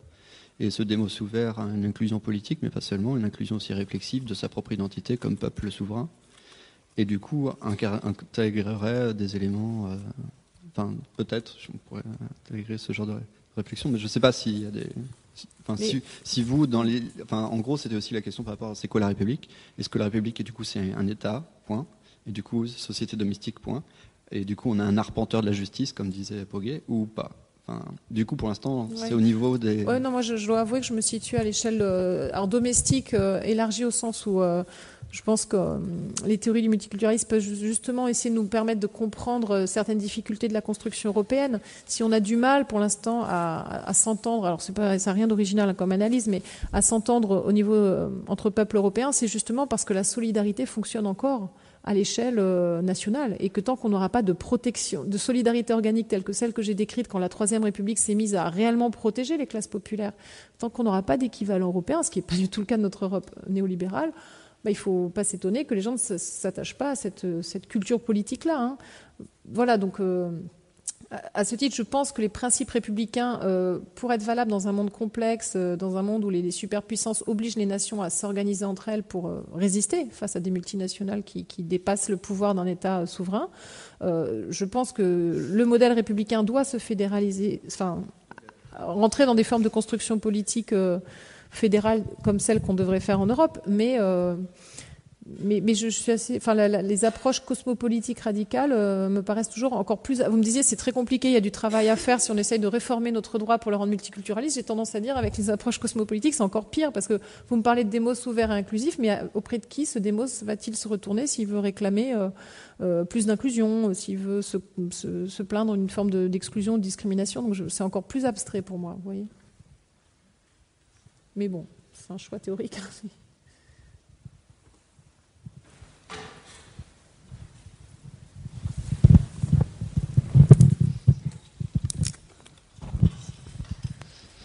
Bonsoir. Alors moi, je voudrais juste vous remercier pour votre intervention que j'ai trouvée formidable. J'ai eu une espèce d'orgasme intellectuel à vous écouter. Donc j'ai pas l'occasion souvent de le dire. Je l'ai même jamais dit, effectivement.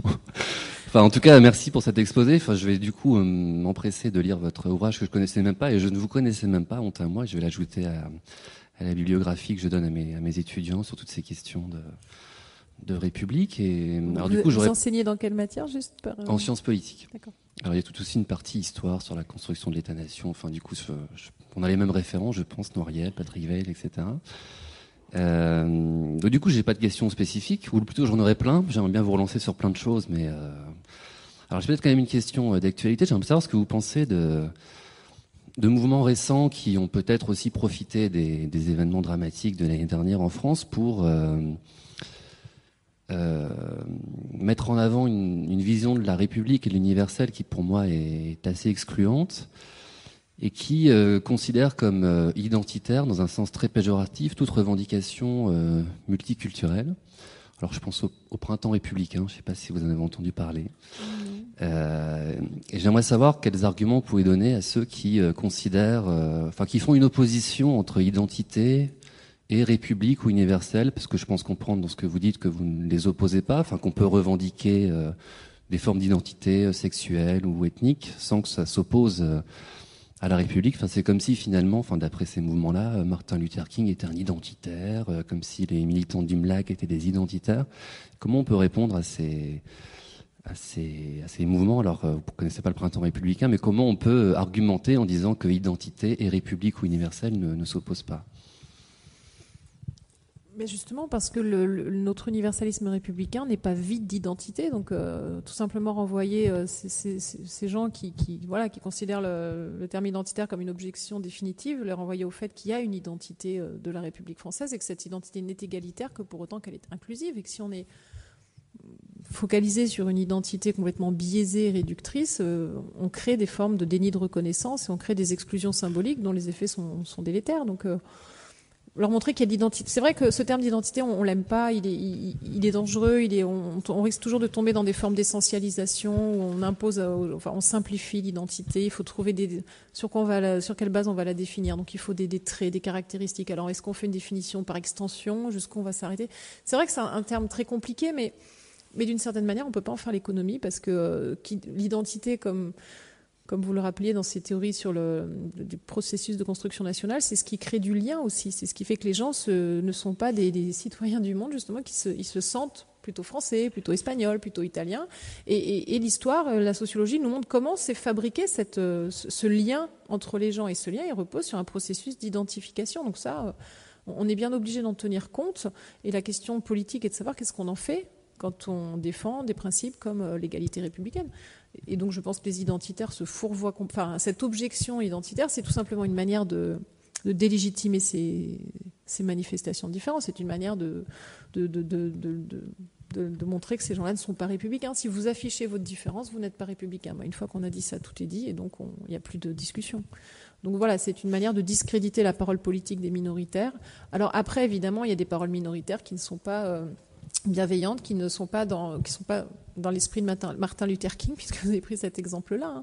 Il y a des formes beaucoup plus radicales, mais on l'a vu aussi dans le mouvement afro-américain, qu'on est passé de Martin Luther King aux Black Panthers, et cette radicalisation des mouvements identitaires, elle vient aussi parfois des trahisons des institutions qui n'arrivent pas à comprendre que dans les revendications, il y a une demande de justice qui, quand elle n'est pas satisfaite, aboutit à différentes formes de radicalisation qui parfois ne sont plus politiquement récupérables. J'entends au sens d'une société qui arrive à peu près à discuter paisiblement.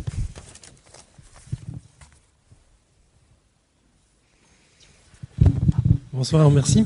À un moment de votre intervention, vous avez semblé convoquer les historiens en ce qui concerne justement la construction ou la reconstruction ou la construction permanente du récit historique.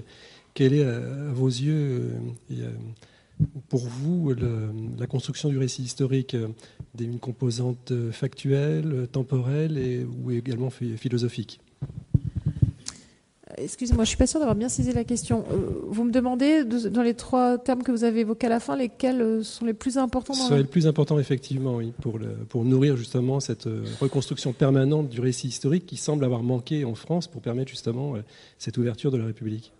En fait, c'est pas tant que ça a manqué que ça a pris une certaine forme. La généalogie décrite par Noiriel, justement de l'historiographie républicaine fondée sur cet a priori de l'enracinement, montre qu'on est parti dans une description, une explication du nous national qui était biaisée à cause de cette idée de l'enracinement et de cette puissance assimilatrice de la terre française. Donc, est-ce que là, l'analyse est historico-philosophique? Je ne sais pas trop comment vous la qualifierez, mais moi, j'ai trouvé que cette analyse historique proposée par Gérard Noiriel était tout à fait intéressante parce que, justement, elle permettait d'expliquer le processus d'invisibilisation d'une catégorie de la population française.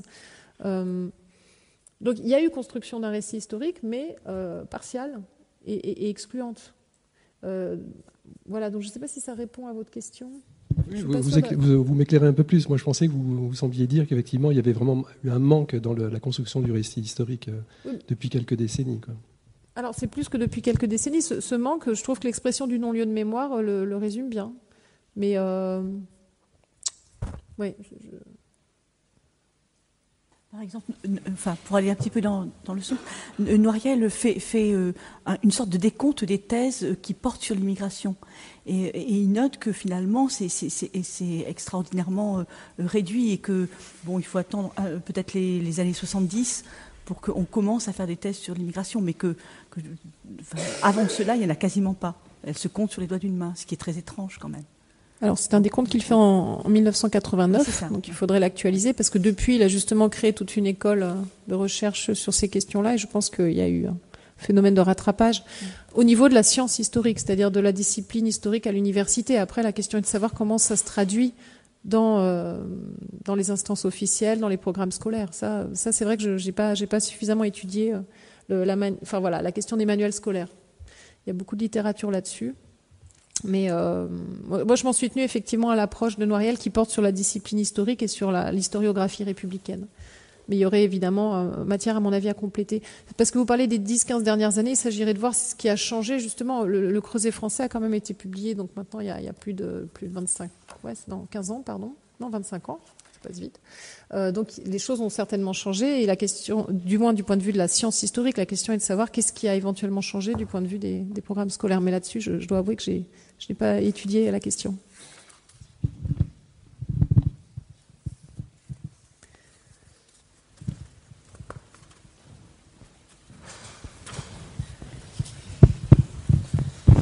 Bonsoir. Moi aussi, je voudrais dire que j'ai apprécié votre analyse, d'abord parce qu'elle n'est pas commune, dans le sens où vous, quand vous parlez de différence, vous parlez même de droit de différence, vous l'intégrez dans cette idée d'unité nationale. C'est comme, et je me souviens, moi, des débats sur l'identité nationale à l'époque. Quand on était issu de l'immigration, on était perdant à chaque fois, dans le sens où soit il y avait cette assignation à s'assimiler dans l'identité nationale, ou alors pour les débats sur ceux qui étaient plus pour les notions plus multiculturelles, on avait le droit à cette différence, mais c'était aussi une manière de nous écarter aussi de cette identité. On reconnaissait les droits à différence, mais plus dans le souci de ne pas faire partie de cette identité nationale. Du coup, dans votre analyse où cette différence est inscrite, et là aussi, les dynamiques, c'est un point de vue qu'on voit pas souvent, qu'on n'entend pas souvent. Et pour ça, voilà, c'était juste pour dire ça. C'est vrai que c'était un des risques possibles dès qu'on invoque le droit à la différence, c'est que ce droit à la différence soit récupéré par certains majoritaires pour marquer la différence du minoritaire et d'une certaine manière aller complètement à l'encontre de ce que ce principe était censé défendre. Alors c'est pour ça que certains néo-républicains, c'est le cas de Cécile Laborde, eux, refusent complètement l'idée de valorisation des différences. Cécile Laborde, elle considère que la priorité républicaine, comme elle le dit, c'est de désethniciser. C'est de faire en sorte qu'on banalise tellement les différences qu'on ne les voit plus. Et parce que, comme elle dit, il n'y a pas de reconnaissance à donner aux personnes discriminées. Elles souffrent d'un mauvais manque de reconnaissance, mais il n'y a rien de positif à reconnaître derrière. Il suffit de déconstruire le préjugé, déconstruire le stigmate, et trouver les moyens institutionnels de déconstruire ce préjugé, ce stigmate. C'est pour ça qu'elle favorise, du point de vue de l'intégration socio-économique, des méthodes d'invisibilisation, comme le CV anonyme, ou alors pour vous savez, les filières d'excellence, aller dans les collèges, les lycées difficiles, et prendre les 5% de meilleurs élèves qu'on enverra dans des grandes écoles ou dans des filières d'élite, plutôt que de choisir des quartiers ethniquement ou socialement identifiés comme étant ceux où on va prendre. Donc elle privilégie ce genre de méthode qui ne marque pas de différence entre les individus et qui justement essaye de l'effacer. Le CV anonyme étant l'exemple typique. Alors, je pense qu'il y a quelque chose de très juste dans ce type d'approche, mais je pense qu'on se prive quand même de quelque chose lorsque lorsqu'on ne va pas un peu plus loin dans cette idée qu'il faut aussi reconnaître qu'il y a une valeur à ces différences et que lorsque les gens les défendent et que ce n'est pas détourné contre eux et instrumentalisé contre eux, il y a quelque chose de positif du point de vue de la justice démocratique et en l'occurrence de la justice républicaine à reconnaître le côté positif de ces différences-là.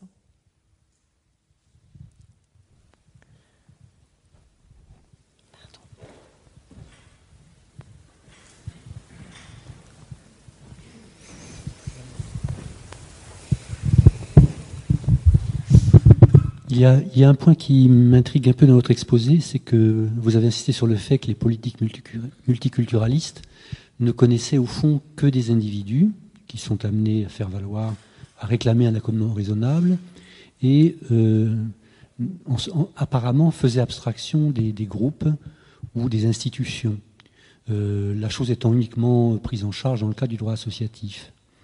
Mais à partir du moment où on parle de culture, voire même où on parle de pratiques religieuses ou d'une langue, ce ne sont pas des individus qu'on a affaire, mais à des groupes qui cherchent à faire reconnaître aussi leur existence comme groupe. Une langue, elle n'existe pas pour un individu. Elle ne sera préservée qu'à condition que tout un groupe puisse continuer de la parler, par exemple. Donc il doit quand même y avoir des institutions, quelque chose comme des institutions qui n'ont pas le même statut, bien sûr, que les institutions publiques, de l'État, etc., mais qui peuvent constituer des interlocuteurs, ou des interlocutrices, en l'occurrence, pour les pouvoirs publics. On a, par exemple, prenons l'exemple de la laïcité en France. En principe, apparemment, l'État est censé ne salarier aucun culte, et dans la version radicale de la chose, ne pas connaître, au fond, ou reconnaître les églises. En même temps, il y a bien des points sur lesquels il faut bien engager un dialogue avec ces églises. Elles sont dans l'espace public. De ce point de vue, d'ailleurs, la coupure public-privé, si on identifie le privé à ce qui est dans le fort intérieur, ou dans la vie purement personnelle, et puis le public à l'État, manque quelque chose. C'est que la sphère publique, par exemple, la liberté religieuse s'exerce dans la sphère publique. Les groupes religieux peuvent exister comme groupes dans la sphère publique. Donc est-ce qu'il n'y a pas une certaine... Je comprends très bien qu'il est extrêmement important que ces groupes ne soient pas reconnaître une autorité sur les individus qui les composent et qui pourraient à l'encontre des clauses de réserve que vous avez évoquées, à savoir que la liberté reste la valeur hiérarchiquement la plus élevée.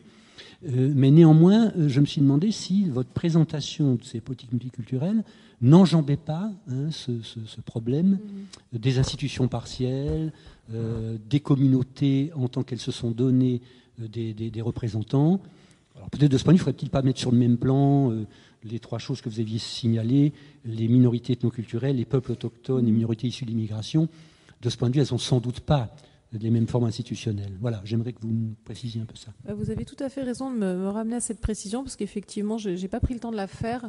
Dans la théorisation des droits culturels que propose Kymlicka, mais là, c'est dans le cas de sa théorie, ce n'est pas partagé par tous les auteurs, il y a effectivement une typologie très nette des droits culturels qui repose sur une bipartition entre les droits qui concernent les minorités qui possèdent encore une culture nationale. Et dans ces minorités-là, il inclut les minorités nationales comme le Québec, les Catalans, les Écossais, et aussi les peuples autochtones, même si certains peuples autochtones ont d'une certaine manière parfois perdu, à cause de la violence de la colonisation, cette culture nationale-là. Alors, il utilise le terme de culture sociétale, mais bon, je vous passe le lexique. Les Inuits, Oui, voilà. Enfin, tout groupe, en gros, en fait, voilà. Kymlicka fait une distinction entre les groupes qui ont été soumis à des pressions assimilationnistes parce qu'ils ont été annexés, conquis, envahis, colonisés, donc d'une certaine manière soumis à l'assimilation malgré eux, auquel il oppose, et c'est là que ça devient incontestable parce qu'il est dans une approche un peu idéalisante, des groupes issus de l'immigration où, comme il dit, les gens ont d'une certaine manière choisi de quitter leur culture d'origine. Alors c'est le choisi de quitter qui a suscité beaucoup de débats parce qu'il écarte tout le cas des réfugiés, mais s'il se situe dans une théorie idéale de gens qui immigrent parce que voilà, ils ont décidé d'immigrer, Kymlicka considère qu'à ce moment-là, on s'est sorti de sa culture d'origine et qu'on a décidé d'aller dans une autre. Donc c'est pas pour ça, estime-t-il, qu'on est astreint à s'assimiler complètement. Mais, alors non, excusez-moi, je m'en mêle un peu. Les personnes issues de l'immigration doivent, nous dit Kymlicka, s'intégrer politiquement à leur société d'accueil. Elles ont renoncé d'une certaine manière à vivre dans leur culture d'origine, mais l'intégration à cette société d'accueil n'empêche pas que au nom du principe d'égalité, on va les laisser, par exemple, continuer de pratiquer leur religion, même si les jours fériés de leur religion ne sont pas exactement ceux de la société majoritaire qu'ils accueillent. Donc ces groupes-là ont droit à des droits culturels qui ressemblent à ce que j'ai dit, les accommodements raisonnables, pour qu'en gros les institutions du pays d'accueil montrent qu'on accueille à égalité les nouveaux citoyens. Mais Kimika considère que pour l'autre catégorie de minorités, celles qui ont perdu, en gros, leur insularité culturelle à cause de la colonisation, de l'annexion, malgré elles, celles-ci doivent disposer de droits beaucoup plus substantiels qu'il appelle des droits d'autogouvernement. Donc là, ça renvoie aux Bretons dont vous parliez tout à l'heure. Les Bretons ne seraient pas vraiment comme dans le cas du sikh. Les Bretons sont plutôt comparables pour Kimika au cas des Québécois, au cas des Écossais, des Catalans, c'est-à-dire de personnes qui réclament de l'État central des droits collectifs. Et là, vous avez raison, à ce moment-là, la défense de la culture va passer par une forme de droit collectif qui n'est plus équivalente à l'accommodement raisonnable que le sikh, lui, va demander sur une base individuelle.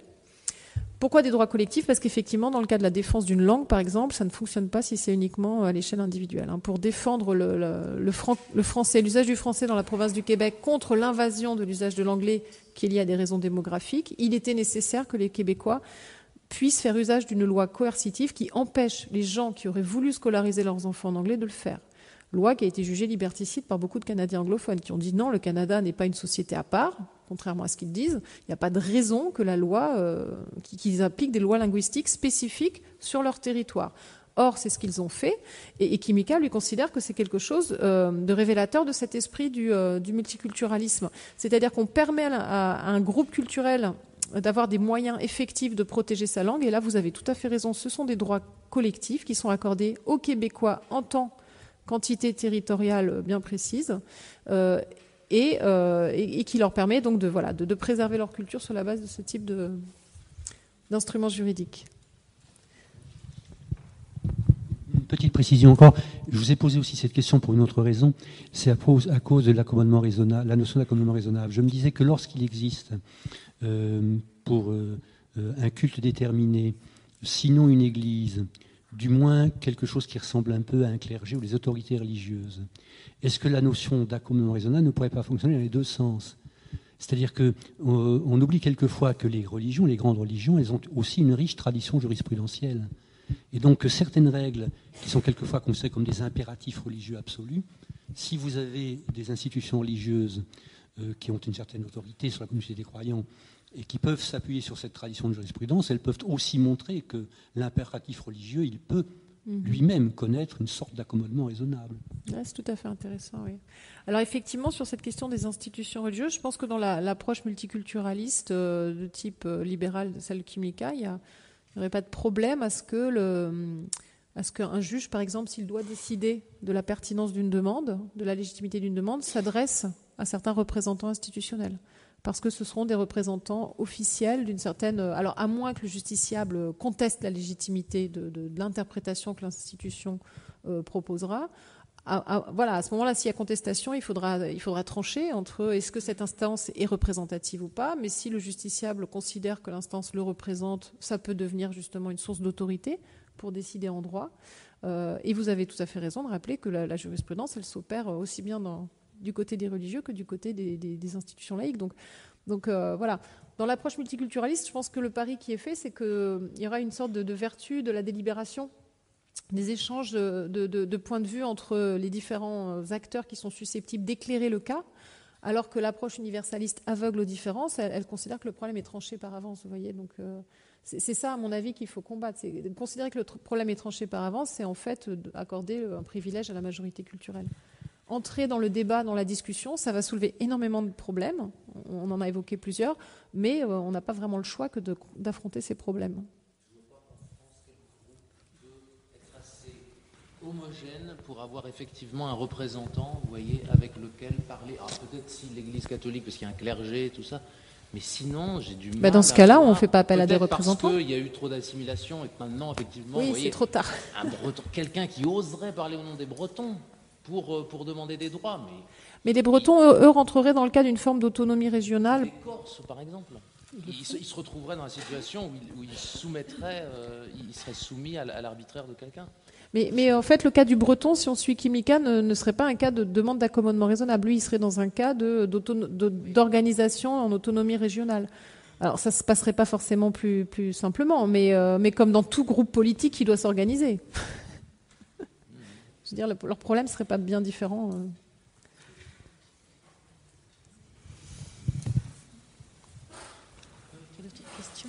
On a encore le temps d'une question, peut-être?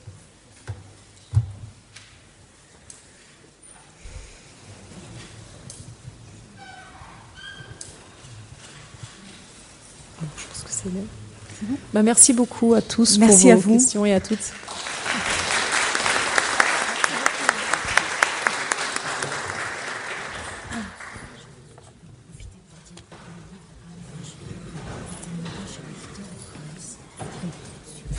Oh, bah c'est sympa. Bon, donc il y a une table sur laquelle vous pouvez voir les ouvrages en vente, et celui de Madame Guérard de la Tour était en rupture, mais bon, je vous le recommande à nouveau. Il va arriver chez Meurat, je pense. Oui, alors Meurat est le libraire associé. Voilà, chez Meurat et les autres libraires.